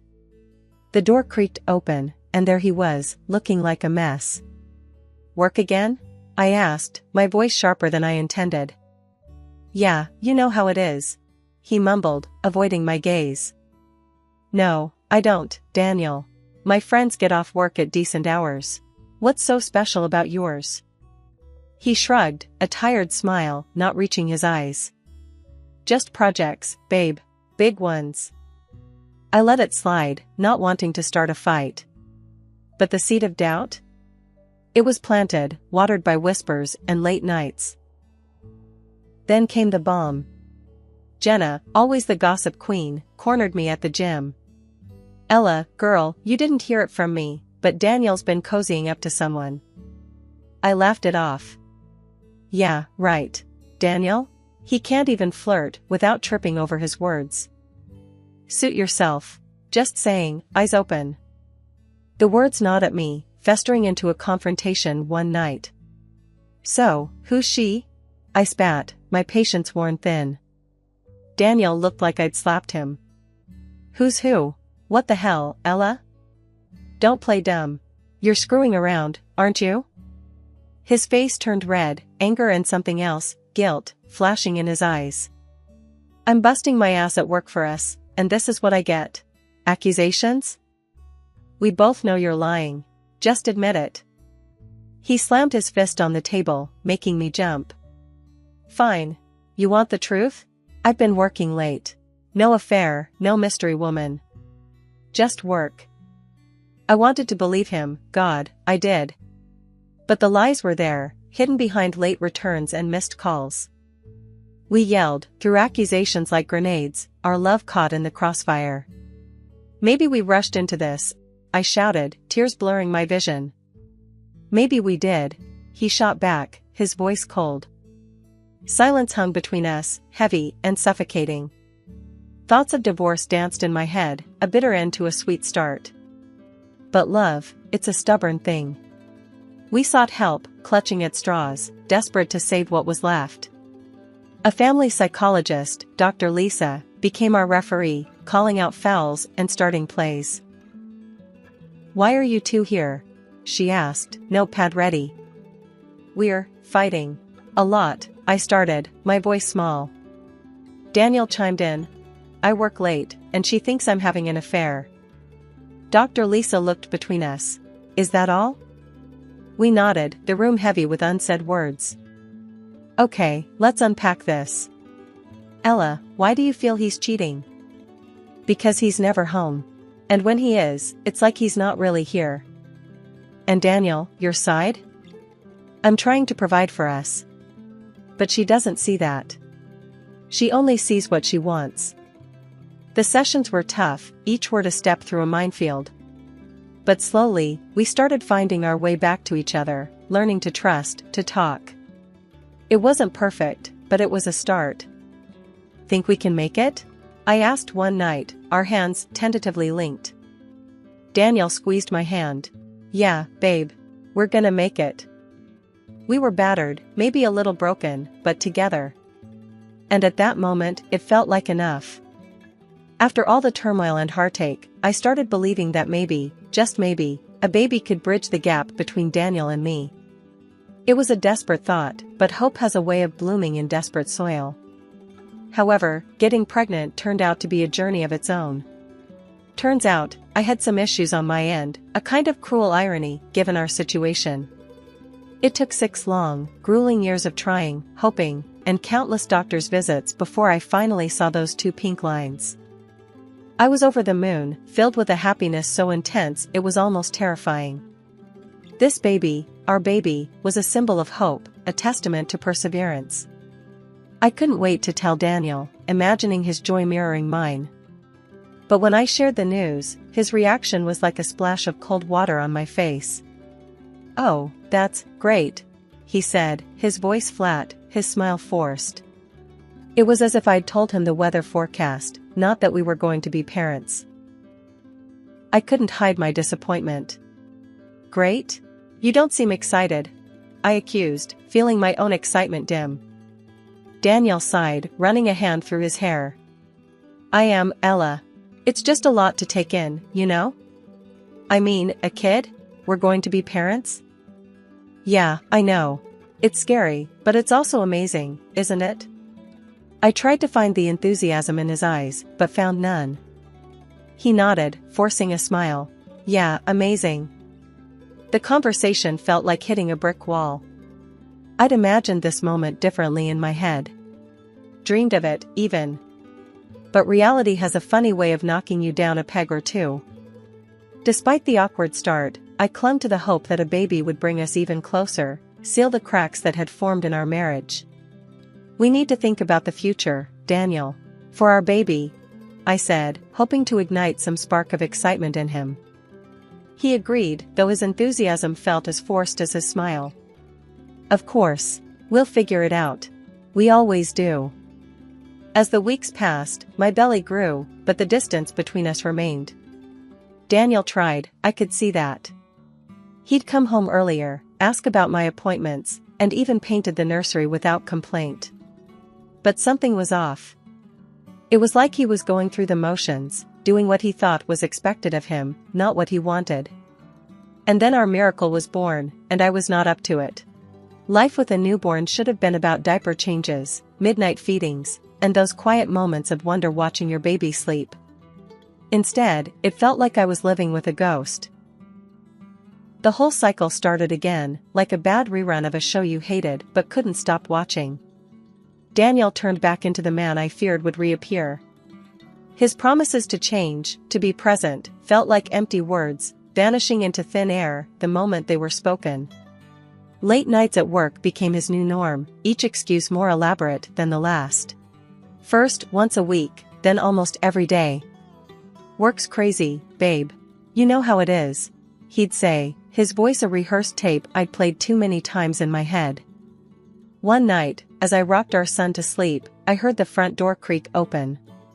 It was late, way past when normal people finish work. I waited for Daniel to come upstairs, to sneak a peek at his sleeping son or even attempt a whispered apology for missing yet another bedtime. But there was nothing. Just the soft snuffle of our baby and the distant sound of the TV flicking on downstairs. I couldn't stand it. Wrapping our son a little tighter in his blanket, I made my way downstairs, ready for a confrontation. I found Daniel sprawled on the couch, eyes glued to some late-night show. Really, Daniel? Another late night? This is becoming a habit, I said, trying to keep my voice steady, not wanting to wake the baby. He glanced at me, irritation flickering across his face. What do you want me to say, Ella? That I'm out partying? I'm working, for God's sake. Working? Or avoiding us? The words spilled out, bitter and sharp. Daniel stood up, his expression hard. You think I don't want to be here? With my son? There was a challenge in his voice, but it didn't reach his eyes. I don't know what to think anymore, Daniel. You're never here. And when you are, you're not really with us. My voice broke, a mix of anger and desperation. He sighed, running a hand through his hair. I'm trying, Ella. You think I don't know I'm screwing up? But what do you want from me? I want you to be a father, to be present. Not just a guest in your own home. I was shouting now, the frustration of the past weeks, months, boiling over. Daniel looked away, the fight going out of him. I'm sorry. I'll try harder, I promise. Promises. We'd had plenty of those. Yet, as I looked into his face, searching for something, anything, to cling to, I realized I wanted to believe him. For our son, for us, I had to believe him. Okay. I whispered, more to myself than to him. But we can't keep going like this. We need to make some changes. 2 more months have passed, and Daniel's work has not gone away. His promises to change, to be present, felt like empty words, vanishing into thin air the moment they were spoken. Late nights at work became his new norm, each excuse more elaborate than the last. One night, I couldn't stand the silence, the doubt eating away at me. I confronted him, my voice laced with a tiredness that went beyond sleepless nights with a newborn. Are you seeing someone else, Daniel? His reaction was swift, a mix of anger and indignation that felt too rehearsed. What? No. How can you even say that? I'm working my ass off for this family. His denial was strong, his gaze steady, but so was the pit in my stomach, growing with every word he said. I wanted to believe him, to wipe the slate clean and start fresh, but history and intuition screamed a warning I couldn't ignore. I nodded, a brittle smile plastered on my face. Okay, I believe you. The words tasted like ash. I was lying to him, to myself. Pretending to trust when every fiber of my being screamed that I was being played for a fool, again. The day everything came crashing down started like any other, except for a message that popped up on my social media. A message from a woman I didn't know, claiming she was Daniel's lover. My first reaction was disbelief, a cold laugh escaping me as I thought, this has to be some sick joke. But curiosity, that gnawing worm, drove me to her profile, and that's when the floor fell out from under me. Pictures of her and Daniel, looking cozy and way too familiar, smiles that I hadn't seen directed at me in months. And the kids, 3 little faces that bore an unsettling resemblance to the man I called my husband. My heart wasn't just broken, it was obliterated. I didn't confront him over the phone or blast him with angry texts. No, I waited. I waited with a storm brewing inside me, the photos burning a hole through my phone. When he walked through the door that night, the air was thick with my rage, a silent tension that made him pause. Ella? What's wrong? Daniel asked, already on edge as he saw the look on my face. Without a word, I slid my phone across the table to him, the photos displayed like evidence at a crime scene. His face went white, his eyes flicking between the screen and me, searching for an explanation where there was none. Ella, I can explain. He started, the words choking in his throat as he tried to piece together a defense out of lies. Explain? Explain what, Daniel? How you have another family. How you lied to us every day. My voice was sharp, a blade honed by betrayal. He attempted to touch the phone, perhaps to delete the evidence or simply out of a reflex to hide his guilt. It's not like that. It's complicated. Complicated? I laughed, a sound devoid of any humor. I think it's pretty simple. You cheated. You lied. You led a double life at the expense of our family. What's complicated about that? Daniel's face was a mask of desperation, the reality of his choices finally hitting him. Ella, please. I made a mistake. I can fix this. Fix this? How, Daniel? By pretending those kids don't exist? By erasing what you did? The absurdity of it all fueled my anger. I don't know. But I want to make things right. His voice was barely a whisper, a plea for a mercy he didn't deserve. Right? There's no right here, Daniel. Only wrong. And you chose that path, not me. My voice was steady now, the decision clear in my heart. He opened his mouth to say something else, maybe another excuse or a promise he couldn't keep, but I was done. I want you out, Daniel. Out of this house. Out of our lives. The resignation in his eyes told me he knew it was over. He packed a bag, his movements slow, like he was still processing the end of everything we had. As he stood at the door, a pathetic figure clutching a duffel bag of lies, he looked back at me. Ella, just go. My interruption was final, the closing of a book I never wanted to read again. And with that, he left, the silence of the house a heavy blanket around me. It was over, the end of a chapter one never saw coming. But in that moment, I knew it was just the beginning of something else for me. A few days later, there was a pounding at the door, so fierce it made me jump. I barely had time to react before she barged in, the woman from the photos, with Daniel cowering behind her like a child caught stealing candy. She wasted no time, strutting through my home like she owned the place, eyeing every room with a calculating gaze. Daniel wouldn't meet my eye, his shame a tangible thing that filled the room even more than his mistress's arrogance. Finally, she turned to me, her eyes cold. You need to leave. Take your kid and go. A tiny apartment should be enough for the two of you. I stared at her, disbelief and anger warring inside me. Excuse me? She crossed her arms, smirking. You heard me. I have 3 kids with him. We need this house more than you do.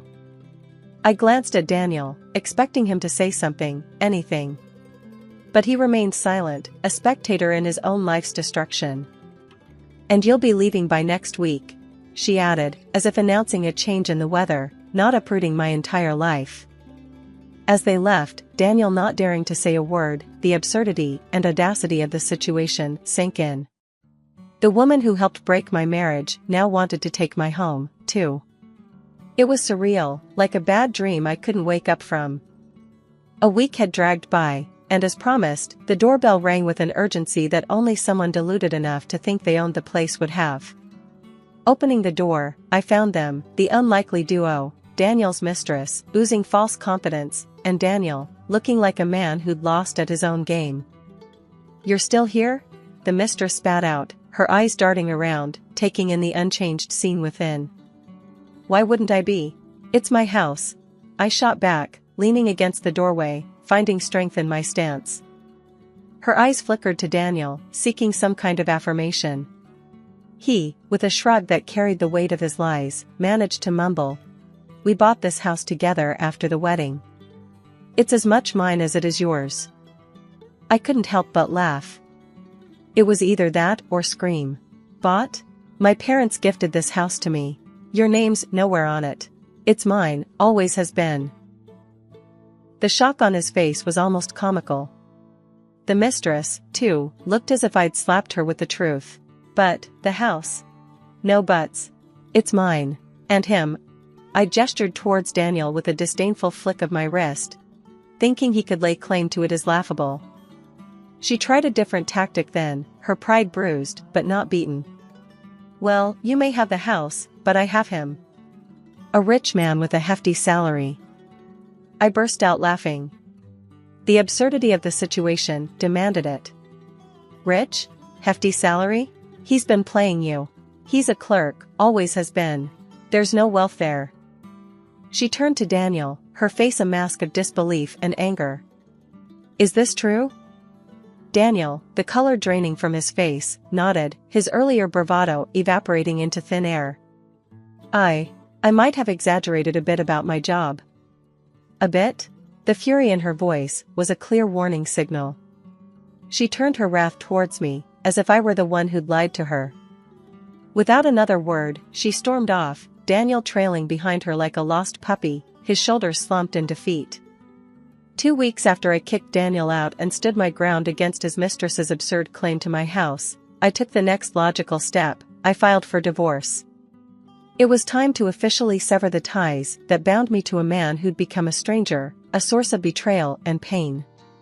I wanted freedom, a clean slate for me and my son. Just when I thought I could catch a breath, she was back on my doorstep, the mistress, her desperation palpable, 3 kids in tow looking every bit as miserable as she was. "Please," she started, her eyes brimming with tears. "You have to help us. We have nowhere to go. This house, it's all they have." I stared at her, incredulous. Was she serious?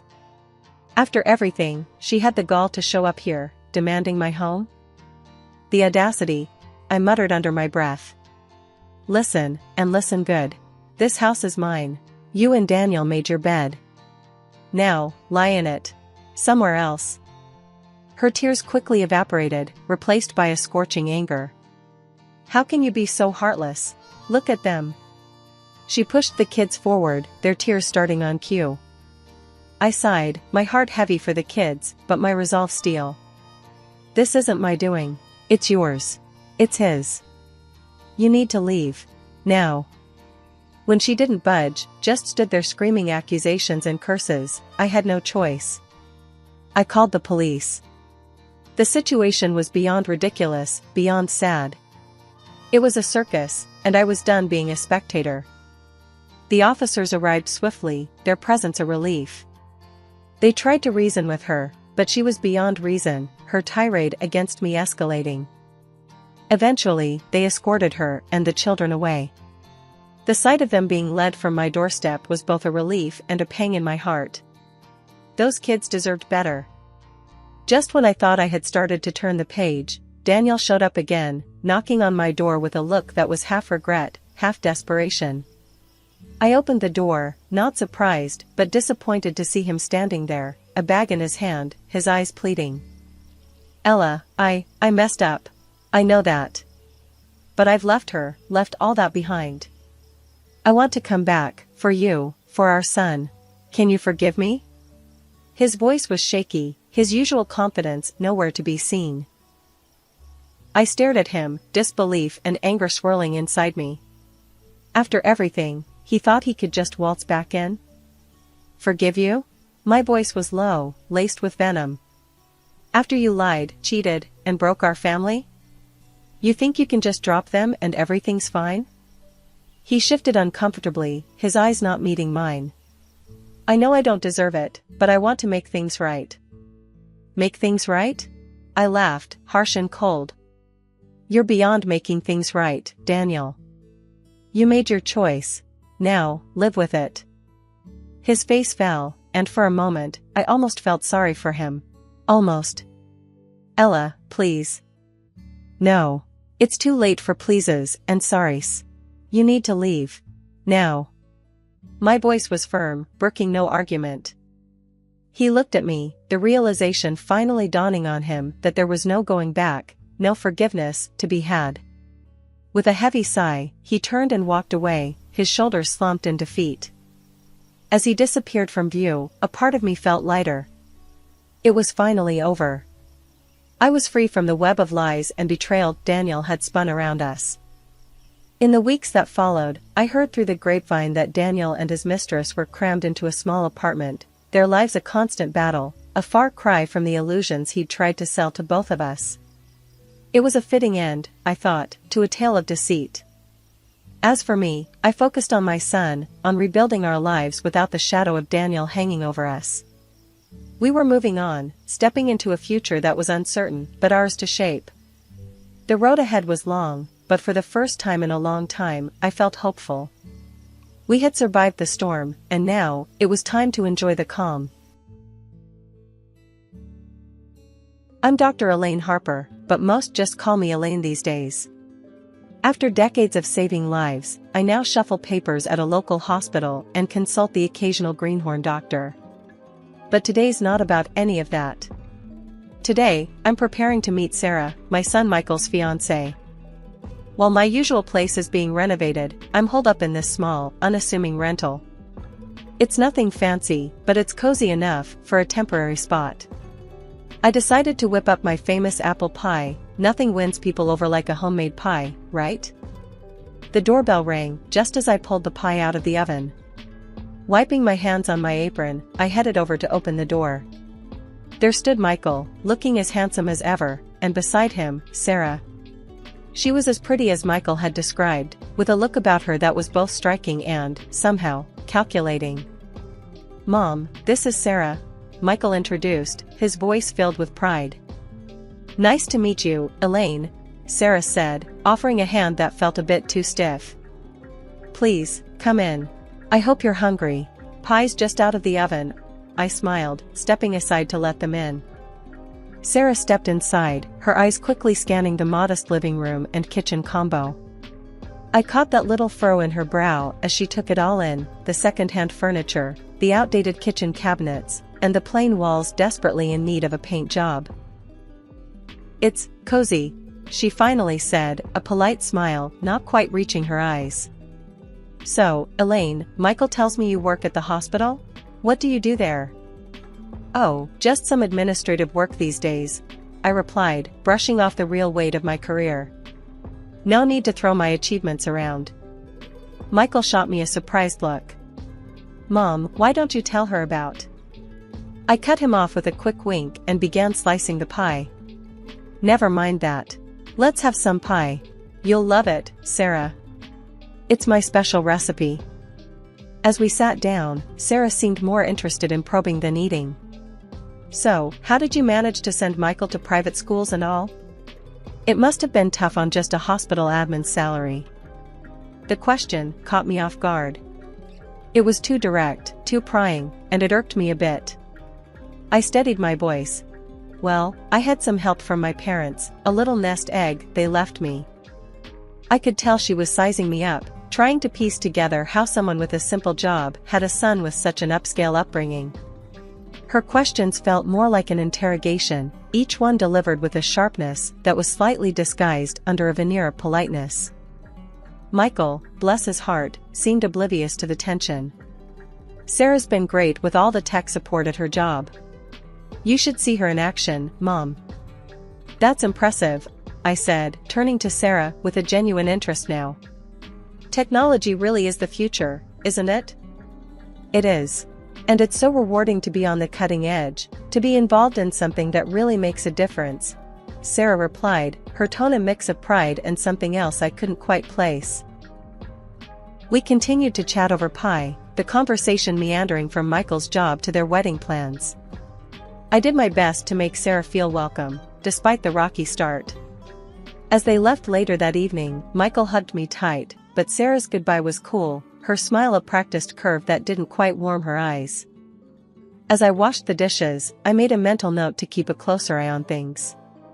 Michael was my world, and I'd be damned if I let anyone mess with his happiness. After that first awkward meeting in my modest rental, I had hoped things with Sarah would smooth over. But as the wedding planning picked up speed, so did the tension between us. Sarah had a way of sidestepping my attempts at involvement with a sort of polite iciness that left me feeling outside of my own son's future. One afternoon, Michael and Sarah dropped by to discuss some of their wedding arrangements. I had made some coffee and set out a few snacks, trying to make the atmosphere as welcoming as possible. "Mom, we were thinking of picking a venue by the lake. What do you think?" Michael asked, spreading some venue photos across the coffee table. Before I could answer, Sarah chimed in. "Oh, Elaine, it's a bit out of the city.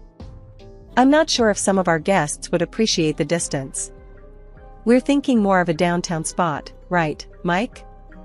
Her tone was casual, but her words cut me off before I could even weigh in. I tried to keep my voice even. "The lake sounds lovely, Michael. It'd make for beautiful photos, and a bit of a drive never hurt anyone." Sarah laughed, a high, tinkling sound that grated on my nerves. "Oh, but you know, traffic can be such a headache. And we wouldn't want our guests spending half the day on the road." I bit my tongue on a sharper reply, instead forcing a smile. Well, downtown is nice too. Plenty of great places there.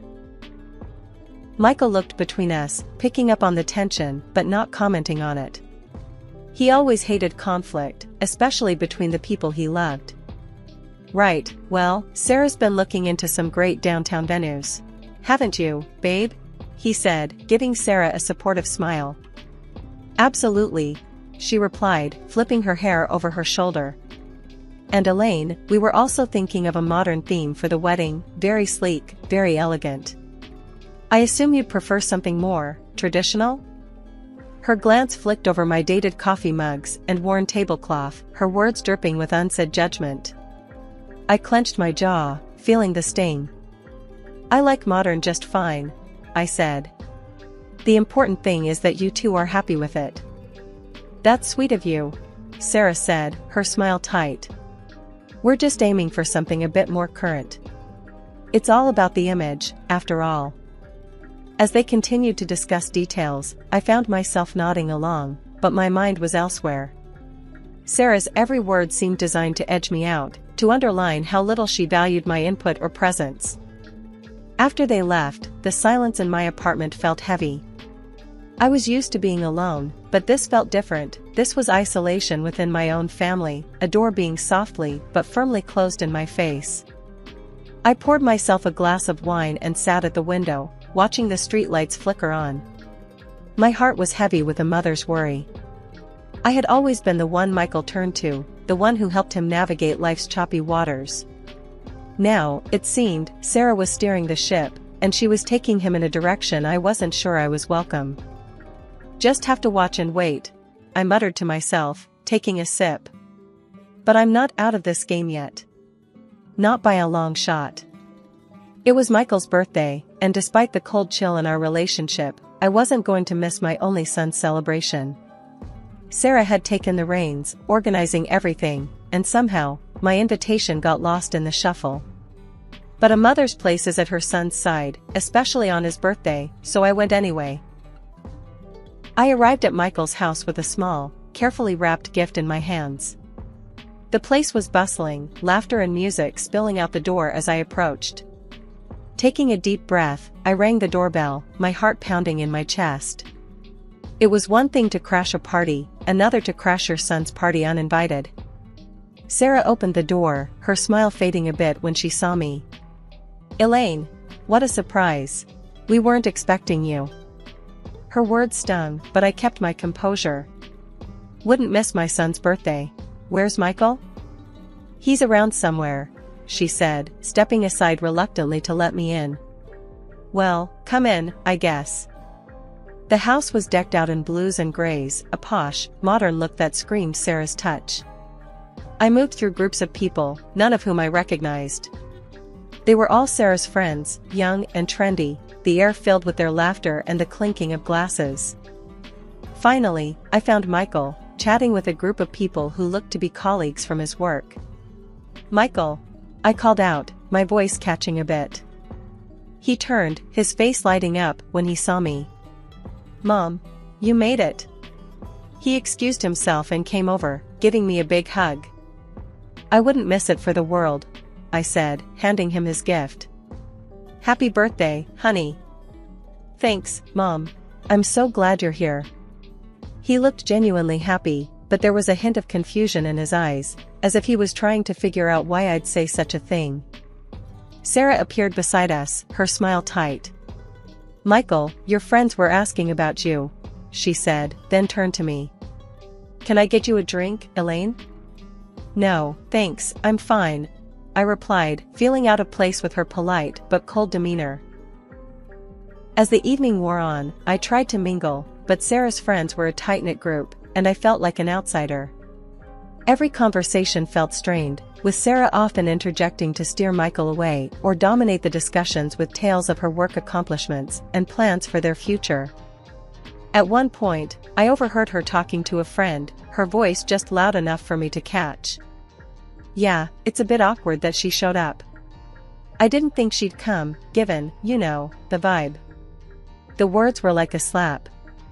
I wasn't just uninvited, I was unwanted. My presence was making her uncomfortable, or worse, embarrassing her in front of her circle. The realization was a bitter pill, and I found myself retreating to a quiet corner, nursing a drink I didn't remember accepting. Michael found me a little while later, his brow furrowed. "Mom, are you alright? You seem a bit off." I forced a smile, not wanting to ruin his day with my feelings. "Just a bit tired, that's all. It's been a long day." "Do you want to stay longer, or would you like me to drive you home?" His concern was genuine, but the last thing I wanted was to drag him away from his friends. "No, you stay. Enjoy your party. I'll catch a cab," I said, standing up. "I just wanted to see you and wish you happy birthday in person." He hugged me, looking worried. "Thanks for coming, Mom. I love you." "I love you too, baby. Always." With that, I slipped out, the sound of laughter echoing behind me as the door closed. The night air was cold, but it was a relief compared to the warmth of a party where I was clearly an outsider. It was a crisp morning, just one day before Michael's wedding. I was in my kitchen, the hum of the refrigerator the only sound breaking the silence, when I heard a knock at the door. Expecting it might be the delivery, I wiped my hands on my apron and headed to answer. To my surprise, it was Sarah, standing there alone, her face set in a serious expression that didn't bode well. "Sarah, what brings you here this early?" I asked, managing a polite tone. She stepped inside without waiting for an invitation, her eyes scanning the modesty of my rented apartment with thinly veiled disdain. "Elaine, I'll get straight to the point. I'm here to make things easier for everyone. I have a proposal for you." "Oh?" I replied, curiosity piqued despite the chill settling in my veins. She pulled an envelope from her sleek, oversized purse and held it out to me. "I'm offering you $1,000 to not attend the wedding tomorrow. We think it's for the best." I stared at her, dumbfounded, not from the shock of her audacity, but that she dared think this would be acceptable. "And why would you think I'd accept such an offer?" Sarah's lips twisted in a frown as she responded, "Let's be real, Elaine. Your presence might not mesh well with the kind of event we're planning. You know, with all the important guests coming." My hands clenched at my sides, but I knew I needed to handle this cleverly. "I'm sorry, I think I didn't hear you correctly," I lied, tapping my ear like I often did when I pretended not to hear something inconvenient. "You want to pay me to not attend my own son's wedding because—" With a sigh of annoyance, Sarah repeated louder. "Because, Elaine, you don't exactly fit the scene. You dress and, well, everything about you, it's just not up to par. We have very influential people attending, and we can't have you there, looking like you do." She paused, perhaps expecting some kind of hurt or resignation from me, but I stood firm, my resolve hardening. "Keep going, Sarah. I'm listening. And with this money," she continued, waving the envelope, "you can maybe fix up this place or get something nice to wear some other time. You should be thankful I'm offering this." I nearly laughed at her nerve. She thought this apartment was mine and that I needed her charity to spruce it up. But I kept my expression neutral, nodded, and took the envelope. "All right, Sarah. If that's what you really want." Her relief was palpable as she gave a tight smile. "Good. I'm glad you're being reasonable about this." After she left, I closed the door gently behind her, my hands trembling with a cocktail of anger and adrenaline. I took out my phone and stopped the recording. Her words, clear and unmistakably cruel, had been captured in full. I picked up my phone and dialed Michael, my voice urgent yet clear. "Michael, can you come over right now? It's important. We need to talk about something serious." "Sure, Mom, I'll be there as soon as I can." "Is everything okay?" His voice was filled with concern, and I could tell he sensed the gravity in my tone. "Just come, we'll talk when you get here." When Michael arrived, he looked worried. He barely sat down before I said, "Listen to this," and played the recording of Sarah's proposition. The color drained from his face as he listened, his expression morphing into one of shock and hurt. Mom, I'm so sorry you had to hear that. I can't believe she'd say those things. He stammered once the recording ended. The wedding is tomorrow, Michael. What do you want to do? I asked, my voice soft but firm, needing him to make the next move. He ran his hands through his hair, a sign of his frustration and confusion. I want to confront her, tell her it's over, and cancel the wedding. I can't marry someone capable of this. I held up a hand, stopping him. If you do that now, everyone will see you as the bad guy, and she'll play the victim. We can't let her narrative control the story. Michael paused, taking in my words. So, what do we do? We need to show everyone her true colors. Let them see the Sarah I heard on this recording. My voice was calm, but carried the weight of my resolve. He nodded slowly, understanding the plan. Okay, Mom. I won't say anything to her yet. After Michael left, I made several phone calls to old friends and former patients, people who knew me well and had been part of my life thanks to the surgeries I'd performed over the years. We talked about old times, and I hinted at needing their support, though I didn't dive into specifics over the phone. Sitting back on the couch, I felt a mix of anxiety and determination. Tomorrow would be a significant day, one way or another. I was ready to defend my family's honor and show everyone the kind of person Sarah really was. It wasn't just about stopping a wedding, it was about protecting my son from a life of manipulation and deceit. The wedding day arrived with a mix of nerves and a heavy sense of duty. Today would be a turning point, one way or another. As guests settled into the beautifully decorated hall, whispering excitedly about the day's events, I prepared myself for what was arguably the hardest thing I'd ever had to do. The plan was simple but devastating. Just before Sarah and her father were to make their grand entrance, a video showcasing the couple's journey together was scheduled to play. Instead, I had arranged with the AV technician to play the audio recording of Sarah's cruel proposition. My heart pounded as the moment drew near, knowing all too well the impact of what was about to be heard. As guests chatted and looked forward to the start, I signaled to the technician. The lights dimmed, and instead of the soft opening music of the couple's video, Sarah's voice filled the room, clear and sharp. I'm offering you $1,000 to not attend the wedding tomorrow. We think it's for the best. You could hear the collective gasp, the murmur of confusion and shock as the guests processed the words. They looked around at each other, disbelief etched on their faces. Just then, the doors opened for what was meant to be Sarah's grand entrance with her father. The timing couldn't have been more poignant. The room fell into an uneasy silence as they walked in, her father unaware of the undercurrents, smiling and waving, while Sarah's smile faltered under the weight of dozens of eyes filled with sudden wariness and judgment.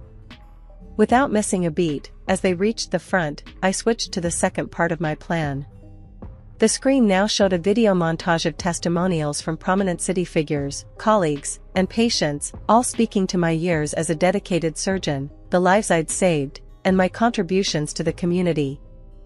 The contrast was stark. Here was the proof of the life I had led, one of service and respect, directly countering Sarah's insinuations about my character and status. Sarah stood frozen, her face draining of color as the accolades rolled on. The guests, now completely turned against her, murmured amongst themselves, their expressions ranging from pity to disdain.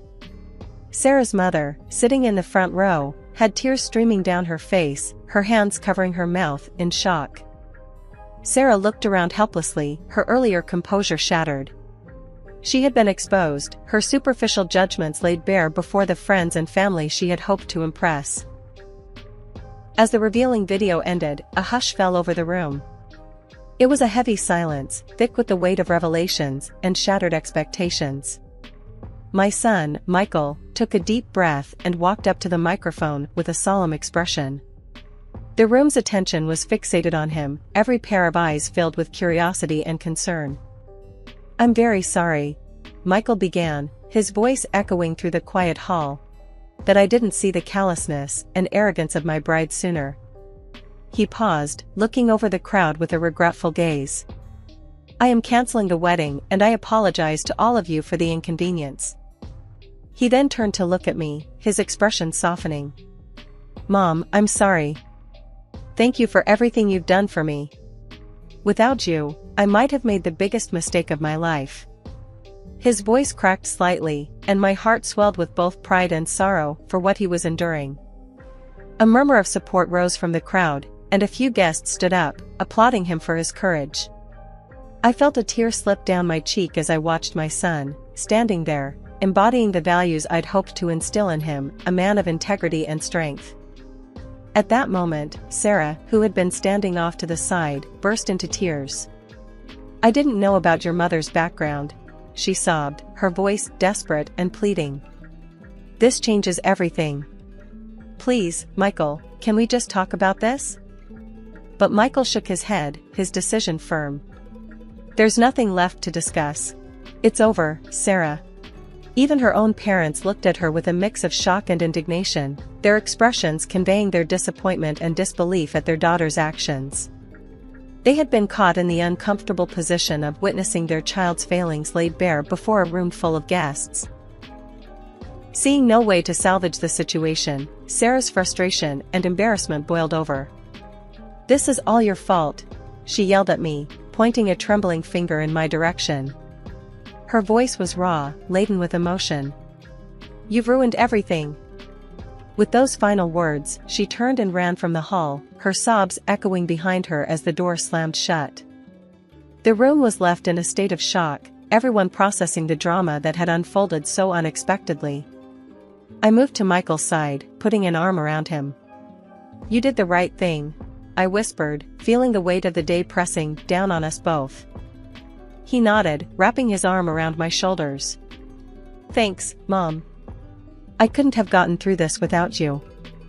As the guests slowly began to leave, offering quiet words of support or simply a squeeze of the shoulder, I felt a mix of relief and profound sadness. The day had not gone as any of us had envisioned, but truth and honesty had prevailed.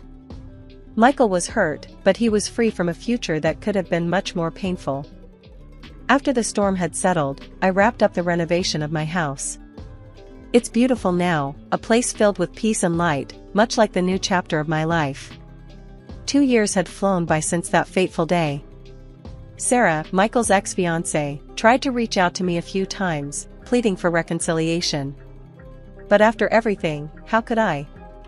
I firmly told her no each time. Last I heard, she was fired from her job. Turns out her boss was at the wedding, saw everything, and wasn't too pleased. She moved out of the city afterward, and I don't know where she is now. In the meantime, life moved on in the best ways possible. I retired from my administrative role at the hospital, finally giving myself the break I deserved after years of service. Not long after, Michael met Anna. She's a breath of fresh air, a truly beautiful soul inside and out. They got married last spring, and it was the kind of wedding we'd always dreamed of, full of love, laughter, and genuine happiness. Anna respects me greatly, and our bond is strong. It's a relief and a joy to see Michael so happy and well-matched. Just the other day, over a quiet dinner at my place, Anna mentioned how much she values our relationship. "Elaine, I really admire how you handle everything with such grace. I'm so grateful for how welcoming you've been," she said, her sincerity touching my heart. "I'm just thrilled to have you in the family, dear. You make my son happy, and that's all I could ever ask for," I replied, my voice thick with emotion. Their kindness and love filled the house that had once echoed with too many silences. Now, it was a home in the truest sense, brimming with the promise of future gatherings and family milestones. Feeling lighter and more adventurous than I had in years, I recently made a decision that surprised even myself. I booked a trip around the world. I've always put it off, but now, with everything falling into place, it felt like the perfect time. When I told Michael and Anna, they were thrilled. "Mom, that's amazing. You've always talked about seeing the world," Michael said, his eyes lighting up. "Yeah, and you've more than earned it," Anna added, giving me a hug. "We'll manage just fine here. Go make some incredible memories." So, here I am, finalizing itineraries and packing bags, ready to explore the places I've only read about or seen in pictures. It feels like I'm not just traveling to different countries, but also towards a new phase of life, one where I can just enjoy and embrace the beauty of the world. I'm Ella, a single, 30-year-old woman who just can't seem to catch a break in love. After dumping my cheating ex, I needed a night out, and Lisa's party seemed like the perfect escape. My life's pretty simple outside the drama. I run a boutique in the city, a neat little place that sells fancy clothes to people who don't look at price tags. Walking into Lisa's packed apartment, I could barely hear myself think over the music and the buzz of the crowd. I grabbed a drink and was scouting a quiet corner when Lisa grabbed my arm, her eyes wide with excitement. "Ella, you made it. Look, there's someone I want you to meet. He's right up your alley, finance stuff and all that," she shouted over the music, dragging me through the throng of partygoers. Before I knew it, I was standing in front of a tall guy with a cheeky smile. He had the look of someone who knew exactly how much money he made, and wasn't afraid to let you know. "Ella, this is Nathan. Nathan, meet Ella. She owns the chicest clothing store downtown." Lisa introduced us with a wink and left before I could protest. Nathan's handshake was firm, his gaze curious. "A clothing store, huh? That sounds like a lot of fun. I'm in finance myself. Corporate investments and all that jazz," he said, his voice smooth, confident. "Yeah, it's great. I get to meet all sorts of interesting people," I replied, taking a sip of my drink, trying not to roll my eyes. The last thing I wanted was to talk shop. "So, how come I haven't seen you around before?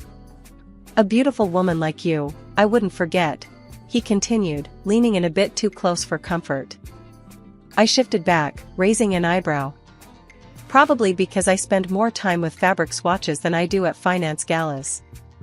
"What's your story? All numbers and big deals?" He laughed, a genuine, hearty sound. "Pretty much. It's not as glamorous as it sounds, though. But tonight, I'm off duty." "Tell me, what's the worst part of running your own business?" "Inventory days and holiday returns," I said, warming up to the conversation, despite myself. "And you? What grinds your gears in the finance world?" "Regulations and the endless paperwork." "But enough about work. What do you do for fun?" Nathan asked, his smile disarming.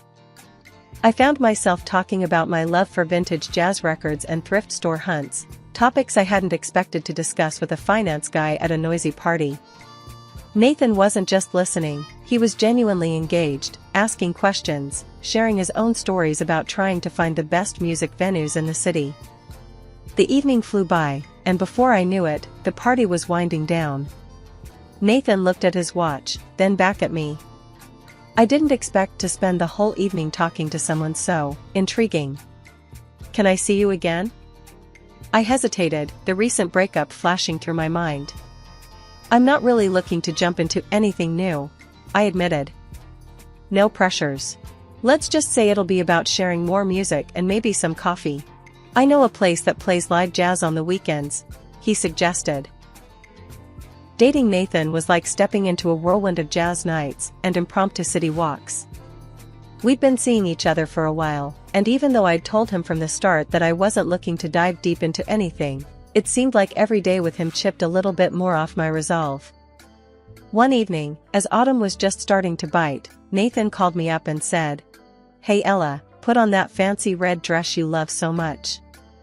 I've got a surprise for you." Curiosity piqued, I replied. "As long as this surprise involves some decent food, you've got yourself a deal." "I'm starving." He chuckled. "Trust me, you'll want to be there." I met him outside my store. He was leaning against his car, looking like he'd stepped out of a magazine. "Ready for that surprise?" he asked, opening the passenger door for me. As we drove, he kept the destination a secret, keeping up a steady stream of banter that left me both amused and slightly anxious. Finally, we pulled up to this cozy little jazz club downtown, the kind with dim lighting and intimate tables. The host led us to a secluded spot near the stage. Nathan's attention wasn't on the band, though, it was all on me. Halfway through a soulful saxophone solo, he leaned closer and said, Ella, I know you said you wanted things light, but I've got to be honest with you. Oh yeah? I sipped my drink, my heart starting to race a bit. Honest about what? About this. He reached into his jacket and pulled out a small, velvet box. As he opened it, the soft light caught on a simple, elegant ring. I'm crazy about you, Ella. I don't want to just hang out or go on dates anymore. I want more. I want everything with you. Will you marry me? For a moment, I was speechless. The music faded into a blur, and all I could see was his earnest, hopeful face. Then, my practical side kicked in. Nathan, this is huge. You know I'm scared of jumping back into deep waters. I know. He rushed to reassure me, holding my hand. But think about it. We're great together. You laugh at my jokes, I pretend to understand art because you love it, and we both can't dance to save our lives. What more do we need? I laughed despite myself. Maybe a bit more practice on the dance floor? Anything. He grinned. So, what do you say? Looking into his eyes, I realized that I did want this, us, a future, all of it. Yes, I finally said, the word feeling lighter than I thought it would. Yes, I'll marry you. Nathan slipped the ring on my finger, and we celebrated the only way we knew how, by staying until the club closed, talking about everything and nothing, already planning our next adventure together. The next day, Nathan was eager to introduce me to his mother, Mrs. Harper. We met for brunch at a quaint little cafe she loved. Right off the bat, Mrs. Harper was all smiles and open arms. Oh, Ella, I'm so thrilled Nathan found someone like you. I just know we're going to be great friends. As we settled into our seats, she began chatting away, filling me in on all the little details of Nathan's life. You know, he absolutely loves lasagna. I must give you my recipe. And if you really want to spoil him, make him his favorite, chocolate pecan pie. He's just like his father, can't resist a good pie. The brunch went by in a blur of laughter and shared stories, making me feel a little more part of Nathan's world, a world I was slowly, but surely, starting to love. It had been quite the reveal, taking Nathan to the house where I grew up. It's this big, old place that looks like it came straight out of a storybook, all thanks to my dad's knack for playing the stock exchange. When we pulled up in the driveway, Nathan's eyes about popped out of his head. Wow, this place is incredible, he exclaimed, looking around like a kid in a candy store. Yeah, Dad's done well for himself, I said, trying to play it cool even though I was proud of where I came from. Inside, Nathan was polite, but I caught him more than once checking out the finer details of the house's decor, the art on the walls, even asking my dad about some of the antiques. It wasn't all bad though, my parents seemed to like him, especially when Dad and Nathan started talking money and investments. My mom pulled me aside while the guys chatted. He seems like a good man, Ella, she whispered, squeezing my hand. Very attentive, isn't he? Yeah, he's great. I smiled, though part of me wondered if his interest was more in the lifestyle my family had than in me. I shook off the feeling, not wanting to judge too harshly too soon. Later, as we were leaving, Nathan couldn't stop talking about the house. One day, I'd love a place like this. Imagine the parties I could throw, the people I'd host, he mused, already daydreaming. I nudged him lightly, bringing him back to earth. You mean the kind of home we could build for our kids, right? Of course, that's what I meant, he corrected quickly with a sheepish grin. Our kids would love it, wouldn't they? Definitely, I agreed, though his initial comment lingered in my mind longer than I wanted it to. Fast forward to today, our wedding day, and all those jitters and doubts seemed trivial compared to the joy of the moment. We decided on a simple ceremony at a local garden. It was intimate, just close family and friends, no big spectacle. As I walked down the aisle, seeing Nathan waiting for me, all my worries melted away. His smile was all I needed to reassure me of our future together. After we were declared husband and wife, the celebration began. It was laid back, just how we wanted it. We danced, laughed, and enjoyed the company of our loved ones. During the reception, my dad clinked his glass for a toast. To Ella and Nathan, may your life together be as beautiful and enduring as this day. Remember, the best things in life aren't things. They're the moments and memories you create together.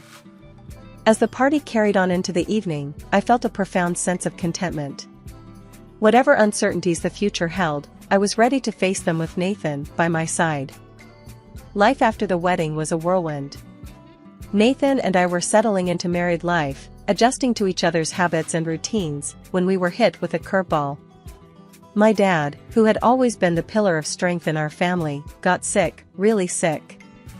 It was cancer, and it came out of nowhere, or so it seemed. We spent a lot of time at the hospital, and during one of those visits, Dad decided to have a heart-to-heart with me. Nathan was there too, fetching coffee down the hall. When he returned, he found us whispering seriously and sat down, his face etched with concern. "Ella, there's something important I need to tell you," Dad said, his voice weaker than I remembered it ever being. He took a deep breath, grasping for every bit of strength he could muster. "I've made some decisions about the estate. You're going to inherit $3 million. The room felt silent for a moment, even with the constant beeps and murmurs of the hospital around us. I didn't know what to say. It was a lot of money, a life-changing amount. Nathan, who had just sat down with the coffees, almost choked on his drink. "Wow, that's a lot of money," he stammered, trying to keep his composure. I could see the wheels turning in his head, and something in his expression shifted. It was subtle, but it was there. A flicker of something that wasn't just surprise. It looked a lot like calculation. "Yeah, it's a big responsibility," I responded, feeling suddenly very tired. "It's not just about the money, it's about keeping Dad's legacy alive, making sure we manage everything responsibly." Dad nodded, looking relieved that I understood the weight of his decision. "I trust you, Ella. You know what's important." Nathan quickly added, "Of course, we'll take care of everything, sir. It's what's best for our future, right, Ella?" I noticed the we in his statement and felt a twinge of discomfort. This was suddenly about us, not just me. "Yeah, sure," I said, but my mind was racing. This wasn't how I wanted this conversation to go. After that day, things changed. Nathan started talking more about investments, real estate, things we could do with the inheritance. One night, over dinner, he brought it up again. "So, I was thinking about the money," he began, not wasting any time. "We should start looking into some properties. Maybe even consider some high-yield investments." I was pushing my food around my plate, not really hungry anymore. "Nathan, can we slow down a bit? This isn't just free cash to throw around. It's my dad's hard-earned money. We need to be careful, think things through." He looked a bit taken aback, but recovered quickly. "Of course, I get that. I just think it's a good opportunity to grow our assets, you know? Make sure we're set for the future." The word "are" hung in the air, heavy and a bit too presumptuous for my taste. "Yeah, I know. But let's just handle one thing at a time, okay? My dad's still here, and that's what matters now." Nathan nodded, but the eager glint in his eye didn't match his agreeable tone. "Sure, Ella, whatever you think is best." The weeks following Dad's passing were some of the hardest I'd ever lived through. The world seemed to move on, but I was stuck, my grief a constant shadow. Nathan and his mom, Mrs. Harper, were around a lot, supposedly to help out. One night, their true colors showed through in a way that rocked me to my core. It was late, and I couldn't sleep, too many thoughts, too much sadness. Mrs. Harper had been all sweet and comforting, hovering around me with hot teas and sympathetic smiles. "Ella, dear, you look exhausted. Why don't you take one of these sleeping pills? It'll help you rest," she suggested, holding out a small pill. "Okay, I'll do that," I muttered, not keen on the idea. I didn't want to miss a moment, didn't want to blur the edges of my memories of Dad with drug-induced sleep. She shrugged, placing the pill on the kitchen counter. "I'll be in the living room if you need anything." I nodded, pretending to head to my room, but something felt off. Curiosity, or maybe intuition, nudged me to stay awake, to listen. I crept back towards the living room, the floor cold under my feet, my heart pounding in the silence. Their voices were hushed, but heated. I paused at the edge of the room, hidden by the darkness. "Are you sure she took sleeping pills? She's been so stubborn lately." Nathan's voice, frustrated and sharp. Mrs. Harper's reply was smooth, like honey. "Give it time. She's vulnerable, grieving. Now's our chance to get things moving. That money should be in your account, not just sitting there." "Yeah, and soon. I'm tired of playing the supportive husband. Once we get the cash, I can finally move on. Maybe find someone younger, more fun." The air in my lungs froze. My heart skipped beats. This was not the man I married. This was a stranger, speaking so coldly, so calculatingly. His mother chuckled, a sound that sent shivers down my spine. "Just make sure I get my share. A new house, perhaps that cute little convertible we saw the other day?" "Of course, Mom. You'll get whatever you want. Ella's too dumb to figure it out before we clean her out." I felt sick, my hands trembling. How could I have been so blind? The love, the marriage, it was all a setup. Quiet as a shadow, I backed away, needing space to think, to breathe. I went to my room, locked the door, and sat on the bed, my mind racing. They were plotting against me, planning to strip me of everything. Morning came and I acted as though nothing had happened. At breakfast, Nathan and his mother exchanged glances, their smiles too sharp, too knowing. Nathan brought up the inheritance again. "Ella, we really should start thinking about that investment. It's what your dad would have wanted, for us to secure our future." His words made my stomach turn, but I kept my face neutral, my voice calm. "I'll think about it, Nathan. Let's see what the lawyers say about the best way to handle everything." The days following my father's funeral were some of the hardest I'd ever had to pretend through. I played the part of the devastated daughter to a T, all while watching Nathan and his mother make plans for a future funded by my inheritance. His mother wasn't even trying to hide it anymore, openly browsing for new houses and cars on her laptop in the living room, as if the money was already hers. Meanwhile, Nathan was barely home. He stayed late at work, came home later than usual, and even when he was around, he was glued to his phone. One evening, as he was taking a shower, his phone buzzed on the nightstand next to our bed. Without thinking, I glanced at the screen and saw a message pop up from some woman. It wasn't just friendly, it was flirty. I felt a weird mix of anger and relief. Anger, because of the betrayal, but relief because it just proved what I already knew: a cheater in one part of life is a cheater in all parts. That weekend, I told Nathan I needed to clear my head and visit my mom. He barely looked up from his phone, just nodded and mumbled something about taking all the time I needed. Driving to my mom's place felt like escaping a prison. As soon as I saw her, the weight of everything started to lift. I told her everything: the overheard conversation, Nathan's late nights, the messages. I laid it all out. Mom was furious at first. "That rotten scoundrel," she exploded, pacing the kitchen. "Playing happy families while plotting behind your back." But then, her anger turned to laughter, a deep, rolling laugh that filled the kitchen. "Oh, Ella, they think they're so clever. But they've got another thing coming. Just wait until the wills read. They won't know what hit them." Her confidence was infectious.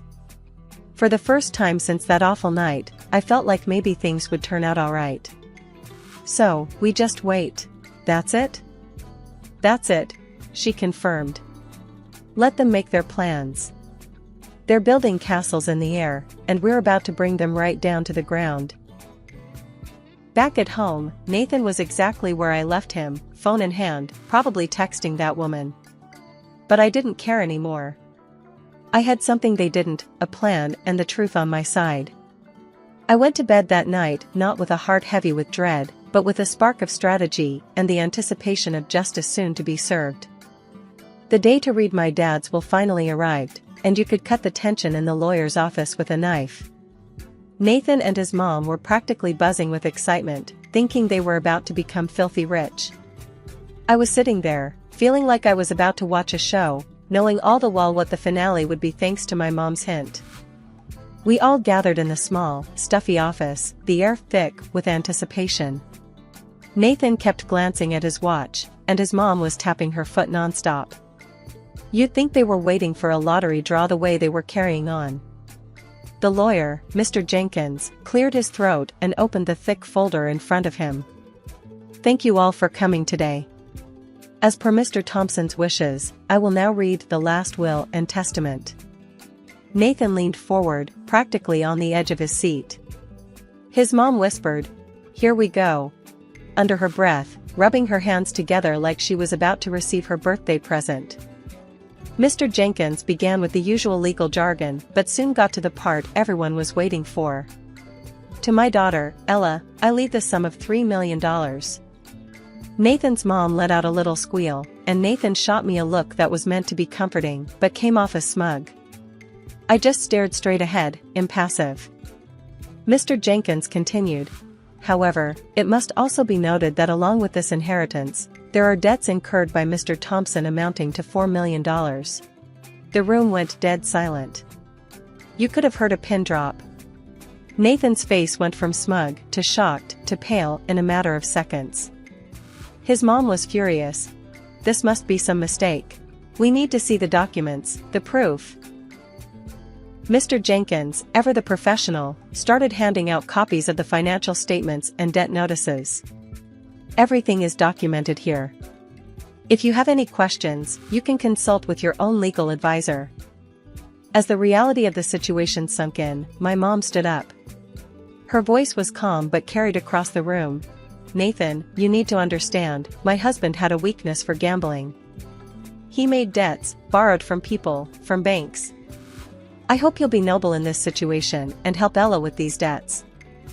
Nathan and his mom looked like they had been slapped. Their shock quickly turned to outrage. Help pay the debts? Are you out of your mind? We're not paying for anything we didn't spend. Nathan's mom shouted, her earlier facade of politeness completely gone. Nathan was just as quick to disengage. I want a divorce, Ella. And in the divorce, we'll state that neither of us claims any money or property from the other. That's it. I looked at him, feeling a mix of relief and disgust. Okay, Nathan.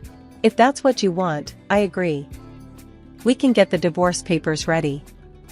As they stormed out of the office, fuming and defeated, my mom squeezed my hand, giving me a reassuring look. It's going to be okay, Ella. We're better off without them. After signing the divorce papers, Nathan and his mom couldn't help but show their true colors one last time. As we were leaving the lawyer's office, I heard them snickering behind me. Nathan's mom smirked. Well, at least now she'll be drowning in her father's debts. $1 million in the hole. Nathan laughed, looking back at me. Yeah, good luck dealing with that mess, Ella.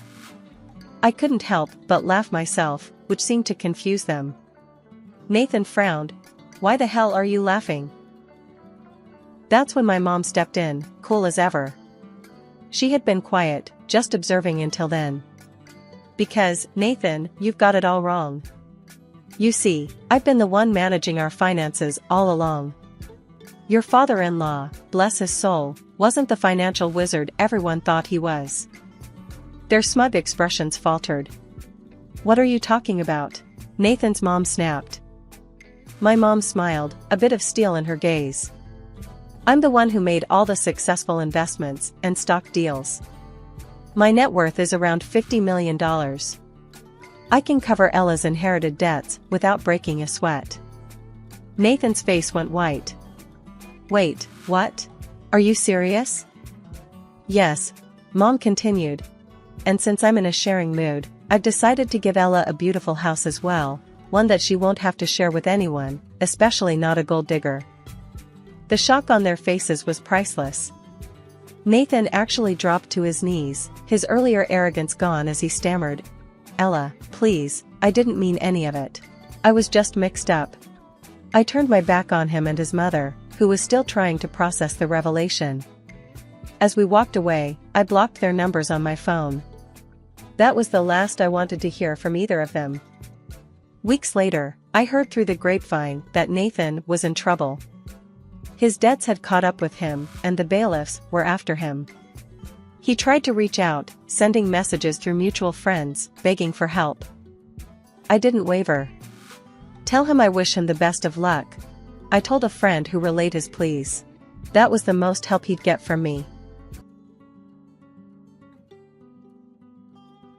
I'm Emily, just a regular girl working as a florist in a big city shop. Life's pretty straightforward for me: wake up, work with flowers, and sleep. But, let me tell you about the day that kinda turned everything on its head. It was a regular morning with the sun shining bright and the shop bustling with the usual crowd when he walked in. This guy, Tom, was a new face, probably in his late 20s, dressed sharp, and carried himself like he owned the place. He walked straight up to me with a confident stride. "Hey, I need a bouquet, something real special," Tom said, scanning the store but keeping a casual tone. I put together a mix of vibrant roses, delicate lilies, and some exotic orchids, making sure every stem was perfect. Handing over the bouquet, I couldn't help but add, "Whoever's getting this is super lucky. You sure know how to pick 'em." He chuckled, a bit of a smirk playing on his lips. "Oh, it's not for a lady friend, if that's what you're thinking. It's for my mom. Her birthday." I felt my cheeks heat up a bit. "Oh, right. That's sweet of you." "Yeah, well, she deserves it," he said, his tone softening. "How much do I owe you?" After watching him leave, I shook off the awkwardness and went back to work. But guess what? The next day, just as I was arranging a new batch of tulips, Tom popped back in. This time, he had a different look in his eye. "Hey, Emily, right? I was here yesterday," he started, like I could forget. "Yeah, I remember. Need another bouquet today?" I asked, wiping my hands on my apron. "Nope, not today.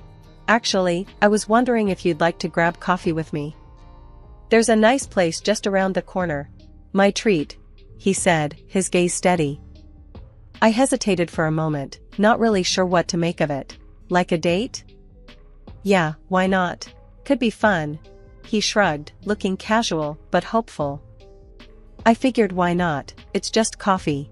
"Sure, let me grab my bag." That coffee turned into dinner, and dinner turned into late-night talks. Tom was charming, no doubt about that. He worked for some big tech company downtown, knew a lot about a lot, and made sure our cups were never empty. Before I knew it, I was laughing more than I had in months, and he was right there with me, matching my smiles with his own. After that first coffee date, things with Tom really took off faster than I expected. He was always popping into the shop or texting me to see when I was free. He liked making plans on the fly, and I guess I liked that about him, kept things exciting. "So, what's the plan for tonight?" I asked one evening as we left the coffee shop, the city lights starting to flicker on around us. "Thought we might catch a movie, then grab some dinner. How's that sound?" Tom replied, his hands tucked into his jeans pockets. "Sounds perfect." I smiled, happy to spend another night out with him. Movie nights turned into concert weekends, and dinners turned into midnight walks along the river.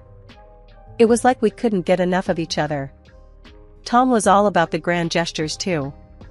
He surprised me one night after a particularly rough day at work.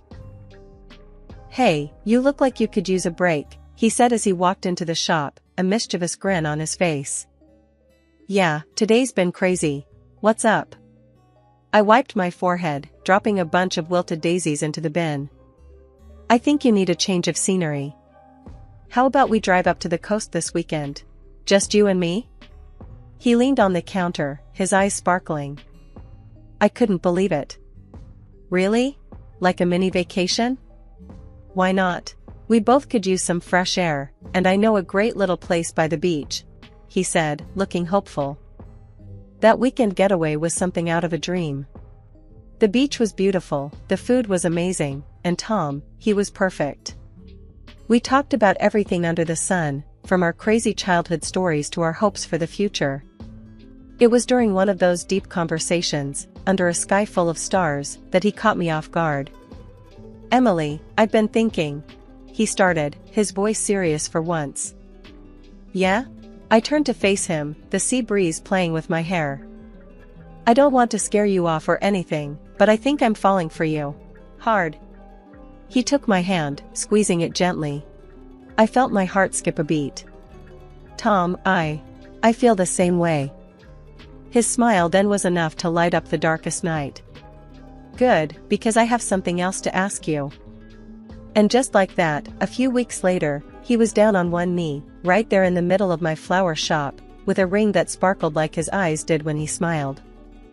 "Emily, will you marry me?" he asked, the shop filled with the scent of roses and lilies. It felt surreal, like a scene from one of those romantic movies we used to watch. But it was real, it was happening to me. "Yes, Tom, of course, I will." The cheers from my coworkers erupted around us, and Tom swept me into his arms, spinning me around. It was magical, unbelievable, and everything felt just right. When we told our families, they were over the moon. His parents hugged me tight, already calling me their daughter. My parents were just as thrilled, talking about wedding plans, and how they'd always hoped I'd find someone who made me smile like Tom did. Life after the wedding was bliss, at least, for a little while. But things started to shift when we found out I was pregnant. It should have been the happiest news, and it was, at first. Both our families were ecstatic, showering us with congratulations and gifts. But the reality of pregnancy hit me like a truck, and not in a good way. I started getting sick a lot. And I mean a lot. It wasn't just morning sickness, it was all day, can't get out of bed, can't smell anything without gagging sickness. I tried to keep working at the flower shop, but the scents that used to bring me joy were now my worst nightmare. One day, I was trying to arrange a bouquet when the nausea hit hard. I barely made it to the back room before I threw up. The decision to go on unpaid maternity leave wasn't easy. I knew it put us in a tight spot financially, but I had hoped Tom would understand. Turned out, I was half right. The day I told him about my decision, I could see the change in his demeanor instantly. His usual warm eyes went cold, and his voice had an edge I hadn't heard before. "Unpaid leave? Are you serious, Emily? How are we supposed to handle the bills with you not working?" he snapped, pacing back and forth in our tiny living room. I tried to stay calm, though inside, I was trembling. "I can't work, Tom. You've seen how bad it's gotten. And it's not like I want to be sick." His frustration boiled over, and he threw his hands up in the air. "So what, I'm supposed to just handle everything? What are you going to do all day, sit around while I bust my ass?" I flinched at his tone, feeling a sting behind my eyes. "I'll do what I can at home. I can still handle some chores, maybe start some freelance floral design from the house." "Great, Emily, really great. As if those little gigs are going to cover anything. We need real money." He cut me off, his voice laced with sarcasm. I felt so helpless and trapped, watching the man I loved turn into someone I barely recognized over money issues and my health problems. It was like a bad dream, and I kept hoping I'd wake up. "Tom, please, let's just try to work this out. We're going to be parents. We need to support each other," I pleaded, reaching out to him. He looked at my hand, then at me, his anger slowly fading into resignation. I know. I'm sorry, Em. I'm just stressed, that's all." But the apologies didn't change the situation. The days were long, filled with discomfort and loneliness, as Tom buried himself in work, leaving me to deal with the pregnancy and the house as best as I could. As the weeks passed, my pregnancy only got tougher, and the chasm between Tom and me widened. My days blended into a continuous loop of discomfort and failed attempts at normalcy. Trying to keep the house together was becoming a nightmare. One evening, Tom came home to find me on the couch, a cold cloth over my forehead, trying to stave off another wave of nausea. The sight seemed to set him off instantly. Still on the couch, Emily? I thought you were going to handle the chores today, he said, his voice sharp, tinged with irritation. I sat up, feeling a surge of dizziness as I did. I tried, Tom, I really did. But the smells, everything just makes me sicker. I can't stand for too long without feeling like I'll pass out. He threw his keys on the table with a clatter. You know, when you said you'd handle things at home, I actually thought you meant it. But every day, I come back to this. I felt a sting at his words, a mix of guilt and frustration building inside me. I am trying. But doing the dishes, cooking, it all just makes me feel worse. I can't help it, Tom. Well, maybe you need to try harder. We can't live like this, Emily. I work all day, and I can't come home to a mess and no dinner. It's not fair. His voice rose, echoing off the walls. The unfairness of his expectations weighed heavily on me. I struggled to my feet, steadying myself against the back of the sofa. It's not fair to me either, Tom. I'm not just lounging around for fun. This is really hard for me. But it's like you're not even trying, he shot back, his anger palpable. All day at home, and what do you have to show for it? I'm out busting my ass to make sure we have what we need, and you can't even keep the house clean? His words cut deep, branding me as lazy and useless, and shame washed over me. But the hurt was turning into resentment. I'm carrying your child, Tom. Our child. Shouldn't that count for something? Don't you think I wish things were different? He paused, looking at me as if seeing me for the first time that evening. I know it's tough, but you calling it tough doesn't make our life any easier. I need more from you, Emily. The room felt colder, the air between us thick with unsaid things. I'm doing the best I can, I whispered, my voice breaking. His face hardened. Well, maybe your best isn't good enough. That night, as I lay in bed alone, his words replayed in my mind. I thought about reaching out to my parents or his, but I couldn't bring myself to worry them or admit how bad things had gotten. The idea of leaving, of taking refuge with my family in another city, flickered in my mind like a distant lighthouse. Yet, the thought of making such a big decision on my own was daunting. By the time I scheduled another appointment with my doctor, the tension at home was unbearable. Tom's patience was thinning by the day, and I was at my wits' end trying to balance my health with his expectations. Sitting in the waiting room, I practiced what I'd say to the doctor, hoping he might offer some kind of solution or at least validate what I was going through. When Dr. Lee called us into his office, I felt a mix of relief and anxiety. Emily, how are we feeling today? Dr. Lee asked as he ushered us in. I glanced at Tom, who seemed disinterested, his eyes fixed on his phone. Not great, honestly. The nausea is really bad, and it's causing some problems at home, I admitted, my voice shaky. Dr. Lee frowned, concerned. Nausea can be tough, especially if it's severe. Tom, are you aware of how this is impacting Emily? Tom looked up, slightly annoyed. Yeah, I know it's bad. But we all have our burdens, right? I work all day, and I come home to more stress. It's hard all around. The doctor nodded, his expression serious. Yes, it's hard for both of you. But it's important to understand that what Emily is experiencing is not within her control. It's a physical reaction to pregnancy hormones.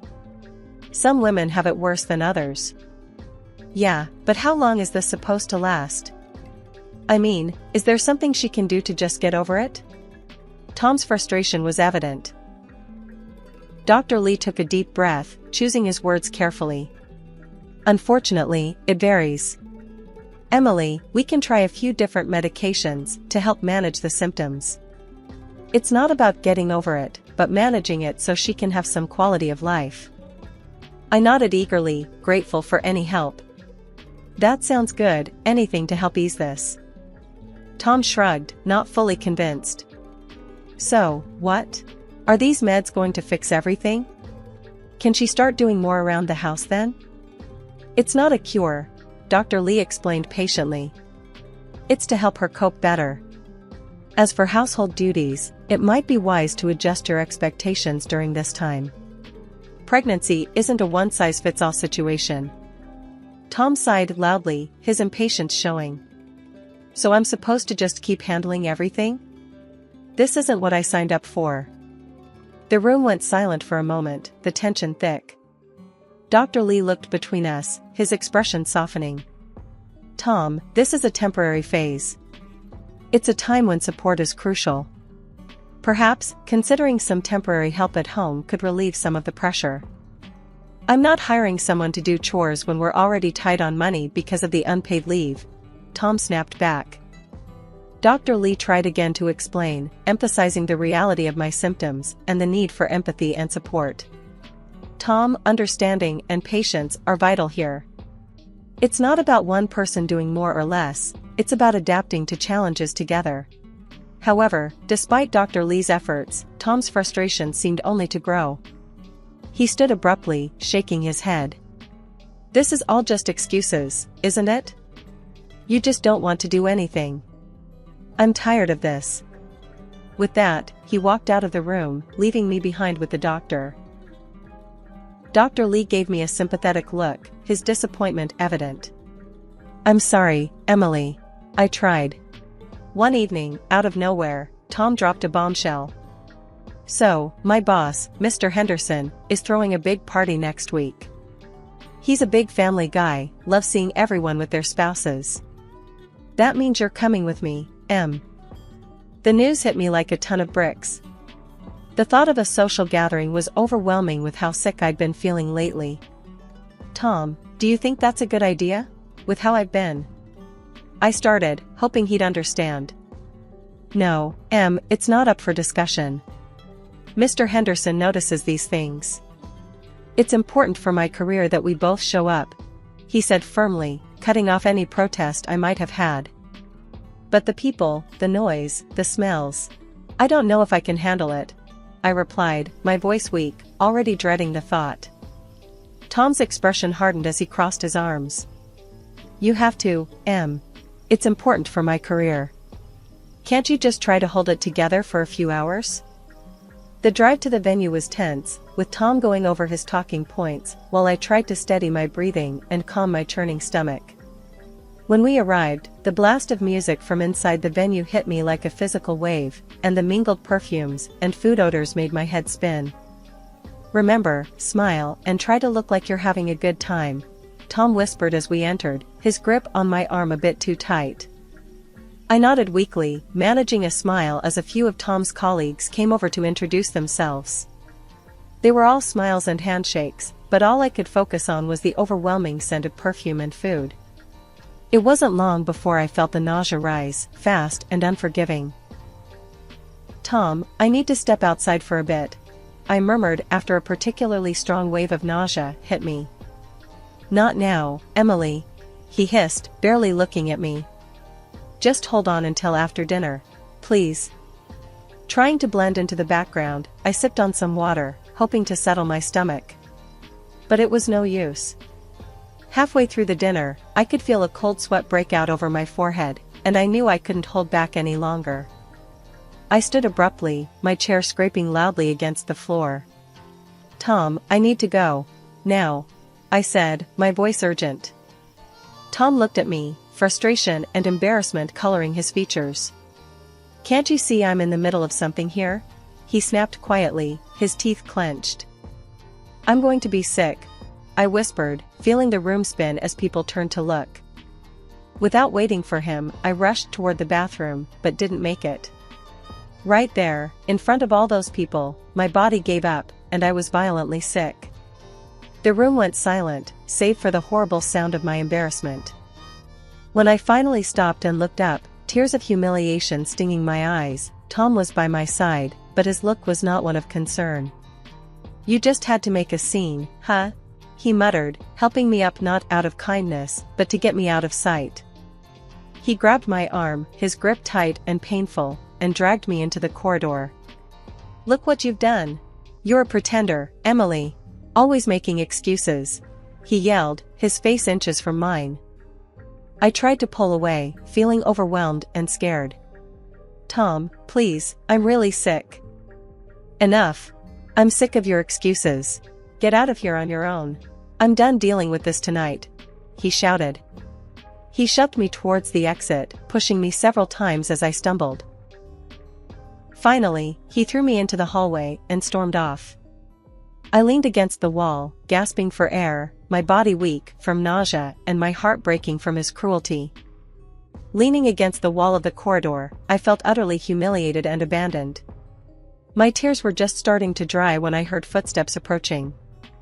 An elderly man, whom I hadn't noticed before, came up to me, his expression concerned. I heard some yelling. "What happened here?" he asked in a stern but caring voice.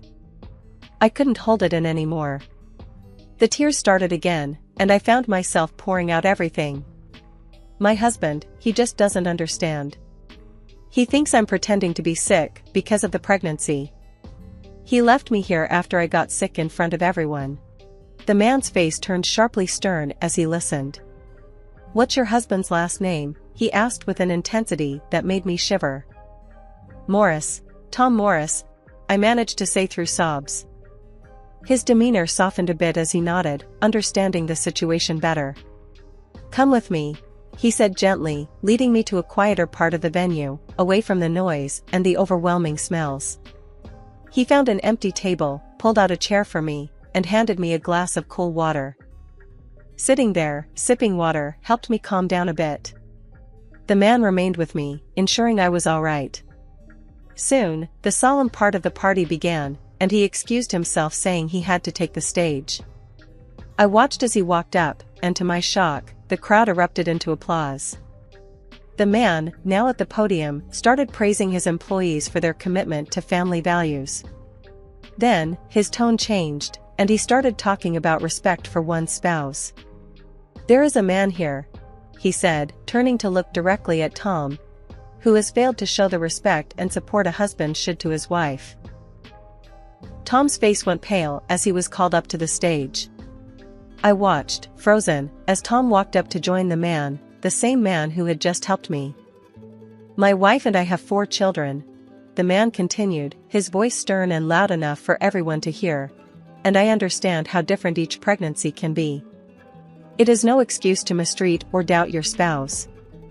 Tom tried to defend himself, stammering about how it was all a misunderstanding, how he thought I was just avoiding responsibilities. The murmurs in the hall grew loud, filled with disbelief and disapproval. The man on the stage, who I now understood was Mr. Henderson, Tom's boss, responded firmly, "That is no way to treat anyone, especially not your pregnant wife."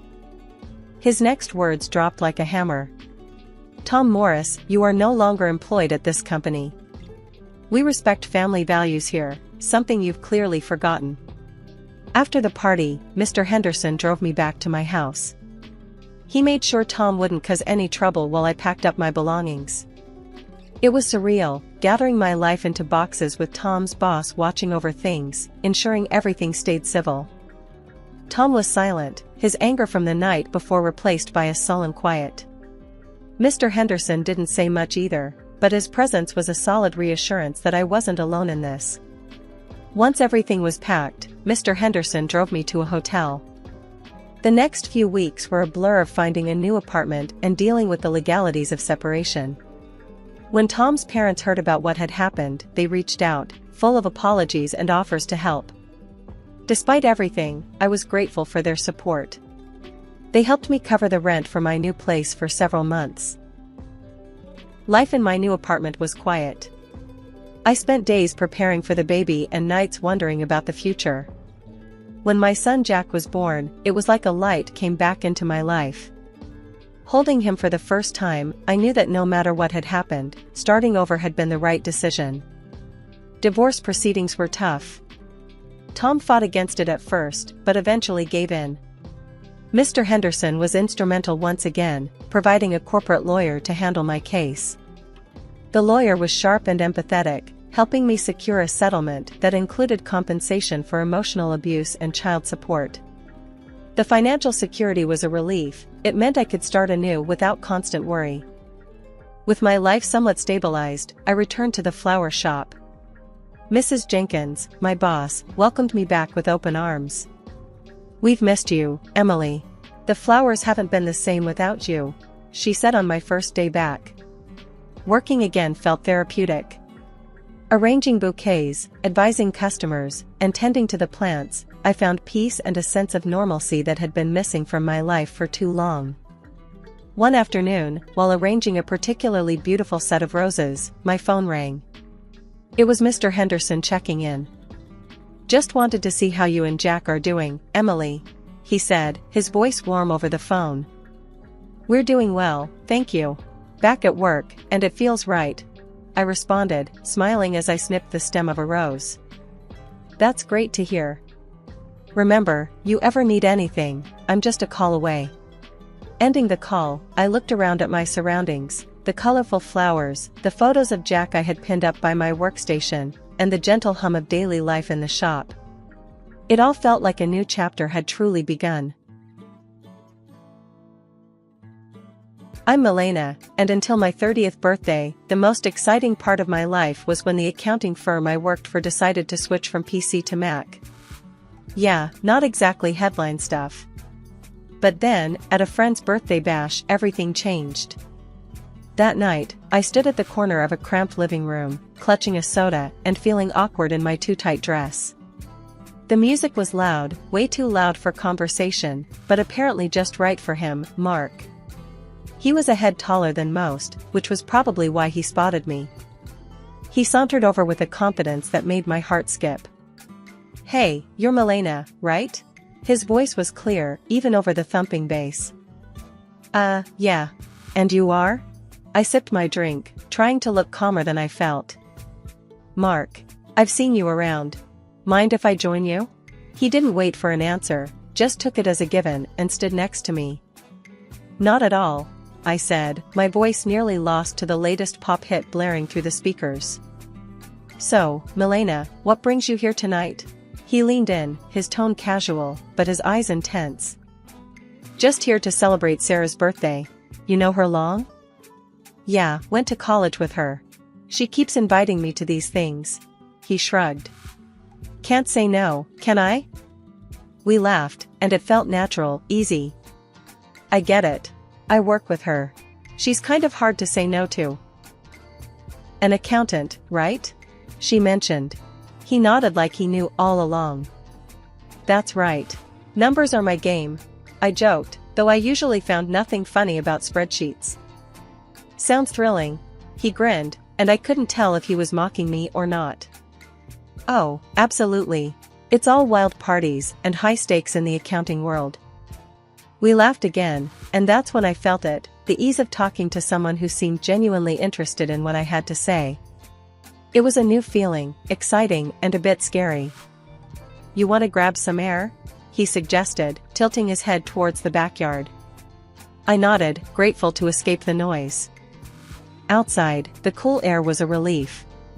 "So, what's a guy like you doing in a place like this?" I asked, trying to sound smoother than I felt. "Just looking for a good time, I guess. And maybe someone cool to hang out with," he said with a smile that made his eyes crinkle at the corners. We talked about everything and nothing, movies, books we liked, how he was into graphic design but stuck at a corporate gig he didn't love. It was as if we'd known each other for years. As the night wound down, he pulled out his phone. "Can I get your number?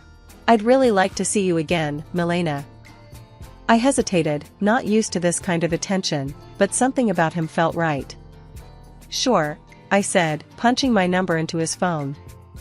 He smiled, his whole face lighting up. "Great. I'll call you. We should go out, just the two of us." "Sounds good," I managed, my stomach doing flips. I watched him go, a part of me still in disbelief that this was my life now. Maybe turning 30 wasn't so bad after all. Maybe it was just the start of something truly great. The days after Mark's call felt like a blur. Before I knew it, I was getting ready for our first date. My nerves were all over the place. It wasn't like I had much experience in this department. I chose a simple blue dress, nothing fancy, but hoped it did the trick. Mark picked me up at 7 sharp. His car was a clean, well-kept sedan, nothing flashy, but it suited him. As I got in, he flashed me a smile that could knock you sideways. "You look great, Milena." "Thanks," I mumbled, my face probably red as a tomato. "You look nice too." Dinner was at this cozy little Italian place he knew. The food smelled amazing, but my stomach was doing somersaults. We ordered pasta, him with some fancy sauce and me with plain old marinara. "So, Milena, tell me something about you that no one else knows," he said, twirling his spaghetti expertly onto his fork. I chuckled, playing with my food more than eating it. "Well, I'm pretty boring. But I guess not everyone knows I can solve a Rubik's Cube in under 1 minute." He raised his eyebrows. "Really now? That's pretty cool. You'll have to show me sometime." "Sure," I said, starting to relax a little. "What about you? Any hidden talents?" "I make a mean breakfast burrito," he boasted with a grin. "Best you'll ever have." "I'll take your word for it. Maybe you can prove it sometime," I teased. The conversation flowed, and for the first time in a long time, I felt like I was exactly where I was supposed to be. The next few weeks were a whirlwind. We saw each other constantly. Mark would come over after work, where I'd meet him for lunch near his office. He introduced me to his favorite spots around town, little nooks I'd never noticed before. It was like seeing the city for the first time. Things took a serious turn when he invited me to meet his parents, Jack and Mary. They lived in a small but cozy house filled with photos and knickknacks. Mary hugged me the second we walked in. "Oh, we've heard so much about you, dear," she said, squeezing my shoulders. "Mark, she's lovely." "Thanks, Mom," Mark said, and I could tell he was pleased. We sat down to dinner, and the conversation was non-stop. "So, Milena, Mark tells us you're an accountant. That must be interesting," Jack said, passing me the potatoes. "It has its moments," I replied. "Mostly just numbers, but I like the order of it." "And how's your family?" Mary asked, genuinely interested. "They're good, thanks. My dad's a businessman, always busy, but he's been really supportive of me." It was all happening fast, sure, but it felt right. It was as if everything in my life had been leading up to this, meeting Mark, feeling like someone finally saw me for who I was, not just some plain Jane accountant. One evening, a few months into our whirlwind romance, we were walking along the riverbank. The city lights reflected off the water, and it was pretty, in a postcard kind of way. "Milena, I've been thinking," he started, stopping and facing me. "Yeah?" I asked, my heart starting to race. "I don't want to wait any longer. I know this is fast, but, will you marry me?" Just like that, my world changed. No hesitation, no doubt, just a simple yes, Mark. "I'll marry you." The whirlwind didn't stop there. Soon after, I introduced Mark to my father. He took to Mark immediately, appreciating his straightforward manner and obvious affection for me. "He's a good man, Milena," Dad said, giving his approval, which meant the world to me. So, we got married. It was a modest wedding, nothing too extravagant, but it was perfect for us. I even found myself loving the way I looked in my wedding dress, something I'd never imagined. Smiling wide, I posted photos on my social media, sharing my joy with friends and family.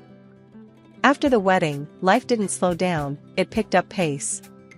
Mark and I barely had time to savor our newlywed bliss, before he suggested something big. "Hey, Milena, I've been thinking," he said one evening as we unpacked another box of wedding gifts in our cramped apartment. "How about we move in with my folks?" I paused, a coffee mug in hand. "Live with your parents?" He nodded, looking serious. "Yeah, they're not getting any younger, and I'd feel better if we were around to help out. Plus, it would save us some money on rent." It made sense, I guess, but moving in with the in-laws? That was sitcom territory. "Are you sure they'd want us there all the time?" "Absolutely," he assured me. "Mom's been hinting about it ever since we got engaged. Come on, it'll be good." So, 2 weeks later, there we were, pulling up to his parents' house with our lives packed into a bunch of boxes. Mark's mom, Mary, was waving from the porch before we even got out of the car. "Oh, Milena, we're so thrilled to have you both here," she exclaimed, pulling me into a hug that was a bit too tight. Jack, Mark's dad, clapped him on the back. "Welcome home, son. And you too, Milena." The house was cozy, stuffed with furniture that looked like it belonged in a museum of the 1970s. I tried to keep a smile on my face, but I was already missing our little apartment. Mark sensed my hesitation. "It's gonna be great, you'll see," he whispered as we carried boxes inside. The first few days were an adjustment. Mary was constantly hovering, always popping into our room to ask if we needed anything. "Just making sure you're comfortable," she'd chirp, while I tried not to cringe at the invasion of privacy. One evening, we all sat down for dinner, Mark, me, Jack, and Mary. The conversation was painfully mundane until Mark dropped another bomb. "So, the house needs some major repairs," he announced casually between bites of meatloaf. I choked on my mashed potatoes. "Repairs?" "Yeah, the roof's a mess, and the plumbing's from the dark ages," he said. Jack nodded solemnly. "We were thinking," Mark continued, avoiding my gaze, "that maybe we could all chip in for the costs?" I glanced at Mary, who was suddenly very interested in her plate. "All of us?" "Well, I just got this pay cut at work," Mark muttered. "So I'm a bit strapped at the moment." There it was. I felt a knot form in my stomach. "I'll see what I can do," I managed to say, even though I wanted to say much more. Mary perked up, tears welling in her eyes. "Oh, Milena, that would be so helpful. You're such an angel." The next few weeks were a blur of contractors and repairs. I wrote checks and smiled through gritted teeth as Mary gushed about how wonderful the house was looking. Jack slapped me on the back. "You're really part of the family now, Milena." Part of the family, sure. The part that pays for everything. One particularly grueling day, after yet another round of expensive decisions, I collapsed on our bed, exhausted. Mark came in and sat beside me. "Thanks for handling all this, Milena," he said, sounding almost sincere. "It's fine," I lied, staring at the ceiling. "Just didn't realize how much it would be." He squeezed my hand. "It'll all be worth it. This is for our future, right?" "Our future," I echoed, not quite sure whose future we were building anymore. As I lay there, listening to Mark's steady breathing, I couldn't help but wonder if moving in was the right decision. But there was no going back now. I was in this deep, and I had to see it through, whatever the cost. After the renovations, the house looked great, like something out of a magazine. Honestly, despite the financial strain, I felt a bit of pride looking around. We decided to throw a small dinner party to celebrate, just the four of us. That's when everything took an unexpected turn. We were in the middle of dinner, laughing and sharing stories, when Mary suddenly got quiet. The room felt heavy all of a sudden. She looked at Jack, then at us, and her eyes were teary. "We need to tell you both something important," she said, her voice shaky. Mark and I exchanged looks. "What's going on?" I asked, my stomach tightening. Jack took a deep breath. "The house, it's mortgaged. Heavily mortgaged. We owe $200,000, and the bank could take it away if we don't settle the debt in 2 months." My fork clattered to my plate. "What? You mean all the repairs we just paid for?" Mary started sobbing. "We were ashamed, and we thought we could manage it. But after the repairs and everything, there's just no way." I felt like I was in a bad dream. All the money, all the effort, it was for a house that wasn't even secure. "So what are you saying now?" My voice was sharper than I intended. "Well," Mark started, his eyes avoiding mine. "I was hoping, maybe, Milena, you could talk to your father." "Are you serious?" I snapped, my voice rising. "Ask my dad for $200,000? It's just, after his help, the house would be secure. For us, for our future. Mark pleaded. Mary's sobbing grew louder, making me feel like the villain in this crazy drama. Please, Milena. It's our home. We've spent decades in this house. I was furious, but the tears and the pleading wore me down. I'll think about it, I finally muttered, feeling trapped.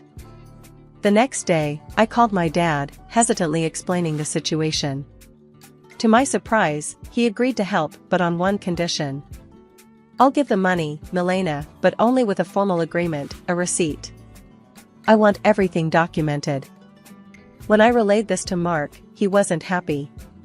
Why does it have to be so formal? Can't he just trust us? It's $200,000, Mark. It's a lot of money, and he's just being cautious, I argued, feeling the divide between us grow. He'll get his paperwork, Mark muttered, clearly annoyed. The paperwork was drawn up, and the money was transferred. Mary and Jack were relieved, constantly thanking me, but the air between Mark and me had changed. There was a coldness that wasn't there before. Just when I thought my life couldn't get any darker, tragedy struck with brutal suddenness. Milena, it's your Aunt Judith. Her voice came through the line, shaky and choked. Your dad, he had a heart attack. It's bad. My heart dropped to my stomach. What? How? Is he? He didn't make it, honey. I'm so sorry. The phone nearly slipped from my hand. No, that can't be right. I mumbled, numb. I hung up and turned to find Mark standing in the doorway. What's wrong? He asked, his voice low. My dad, he's gone. I managed to say before everything inside me broke and I started sobbing. Mark came over and put his arm around me, but it felt like being hugged by a stranger. I'm sorry, Milena, he said, and it sounded sincere, but I was too lost in my grief to really hear him. Exhausted from another long day of funeral planning and negotiations with the agency, I came home earlier than usual. I expected the house to be quiet, but as I inserted my key into the front door, I heard voices from the living room. It was Mark, his tone dripping with frustration and disgust, talking to his parents. I can't do this anymore. Living with her is driving me nuts. She's just, ugh, it's too much, Mark complained. His mom, usually so sweet and understanding, replied in a stern whisper. You have to hold on a bit longer, Mark. We need to figure out what to do with those receipts your father-in-law had. Milena has them now. The sooner I get out, the better. I'll grab those receipts and destroy them. And then I'll start all over again with that rich beauty I told you about. Mark's voice was cold, calculated. I felt a chill run down my spine. Here I was, mourning my father, while the people I lived with were plotting behind my back. They weren't the loving family I thought I married into. Instead, they saw me as nothing more than a means to an end, a way to secure their financial troubles. Rage mixed with shock, but I knew I had to keep my cool. So, I slammed the door loudly, as if I had just come in, disrupting their scheming. Oh, Milena. You're back early. How did everything go with the funeral plans? Mary's voice shifted instantly to one of concern, her eyes wide with feigned innocence. I forced a smile, my stomach turning. It's all coming together. Thanks for asking. As I spoke, I could see the quick glances they shot each other, their faces a mask of fake concern. It made my skin crawl knowing their true colors, but I realized that showing my cards now wouldn't help. I needed to be smart. I needed to protect what was mine, and possibly even get some justice for their deceit. The funeral was somber, the air heavy with grief and murmured condolences. But as the ceremony wrapped up and we returned to Mark's parents' house, the true colors of the family I married into began to show. As we gathered in the living room, sipping on lukewarm coffee, Mark's demeanor shifted. His usually charming facade crumbled away, revealing something more sinister. With a cold laugh, he looked straight at me and dropped the bomb. Milena, pack your things. You need to get out. I've got someone else now, someone better. His words should have been like a slap. I pretended to be stunned, but before I could respond, Mary chimed in with a snide giggle. "We've really had enough of you, dear. We only put up with you for your money." "What about the house?" I asked, feigning innocence. "The house that I paid to fix, the $200,000 I poured into it?" Mary laughed harder, as if I'd told the best joke of the year. "Oh, sweetie, this house is ours. You're nothing here." Mark's smirk widened. "And those receipts you're so proud of? Found them in your dad's house and burned them. They're gone." For a moment, I let them believe they had won. But then, I couldn't help it, I burst into laughter. My reaction confused them, their smiles faltering.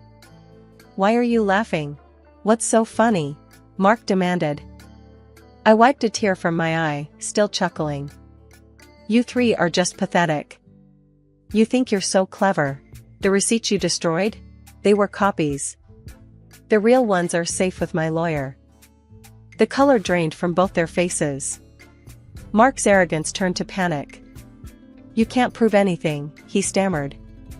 "I can, and I will," I shot back, my voice steady and firm. "Now, I want my money back, all of it, or my next call is to the police." Mark and Jack looked at each other, their earlier confidence replaced by fear. Jack, usually so bold and brash, began to plead. "Milena, please, let's talk about this. We can sort something out." With the truth now out in the open and the leverage squarely in my hands, the negotiations with Mark and his parents dragged on longer than I expected. It was clear they were trying every angle to sway the terms in their favor, but I wasn't about to budge. "Look, it's simple," I stated firmly during one of our numerous discussions at their, now legally mine, kitchen table. "The house gets transferred to my name in exchange for the IOUs. That's the deal. No more games." Finally, they relented. We all agreed that the best course of action was to make everything official and legal.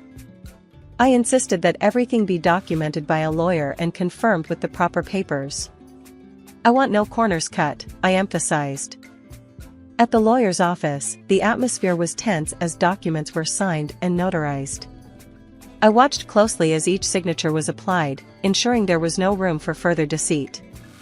Once everything was finalized, I collected the documents related to the transfer and turned to Mark's mother, who looked deflated yet somehow still carried a hint of her former haughtiness. "I'll be keeping these in a safe place," I said, holding up the papers before slipping them into a folder. "Just to ensure no one is tempted to pull any stunts." With the legalities handled, the divorce proceedings were straightforward. Mark was quiet, his earlier arrogance nowhere to be seen. When the final papers were signed, I felt a weight lift off my shoulders, a chapter closed. On the day they moved out, I stood on the porch of my now fully owned house and watched. Mark, his mom, and dad carried their belongings to a rental van, their movements slow, the mood somber. I couldn't help but feel a mix of satisfaction and sorrow. This wasn't how I imagined my marriage ending, but under the circumstances, it was the best possible outcome.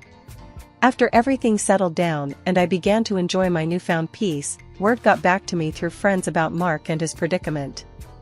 Apparently, the grass wasn't greener on the other side, his mistress had dumped him not long after our divorce. And his parents? They were now crammed into a tiny apartment, a stark downgrade from the comfortable house they once had. It seemed karma had caught up with them quicker than I expected. Despite their situation, they started reaching out to me, bombarding me with calls and messages, probably hoping to weasel their way back into my life, or at least my house.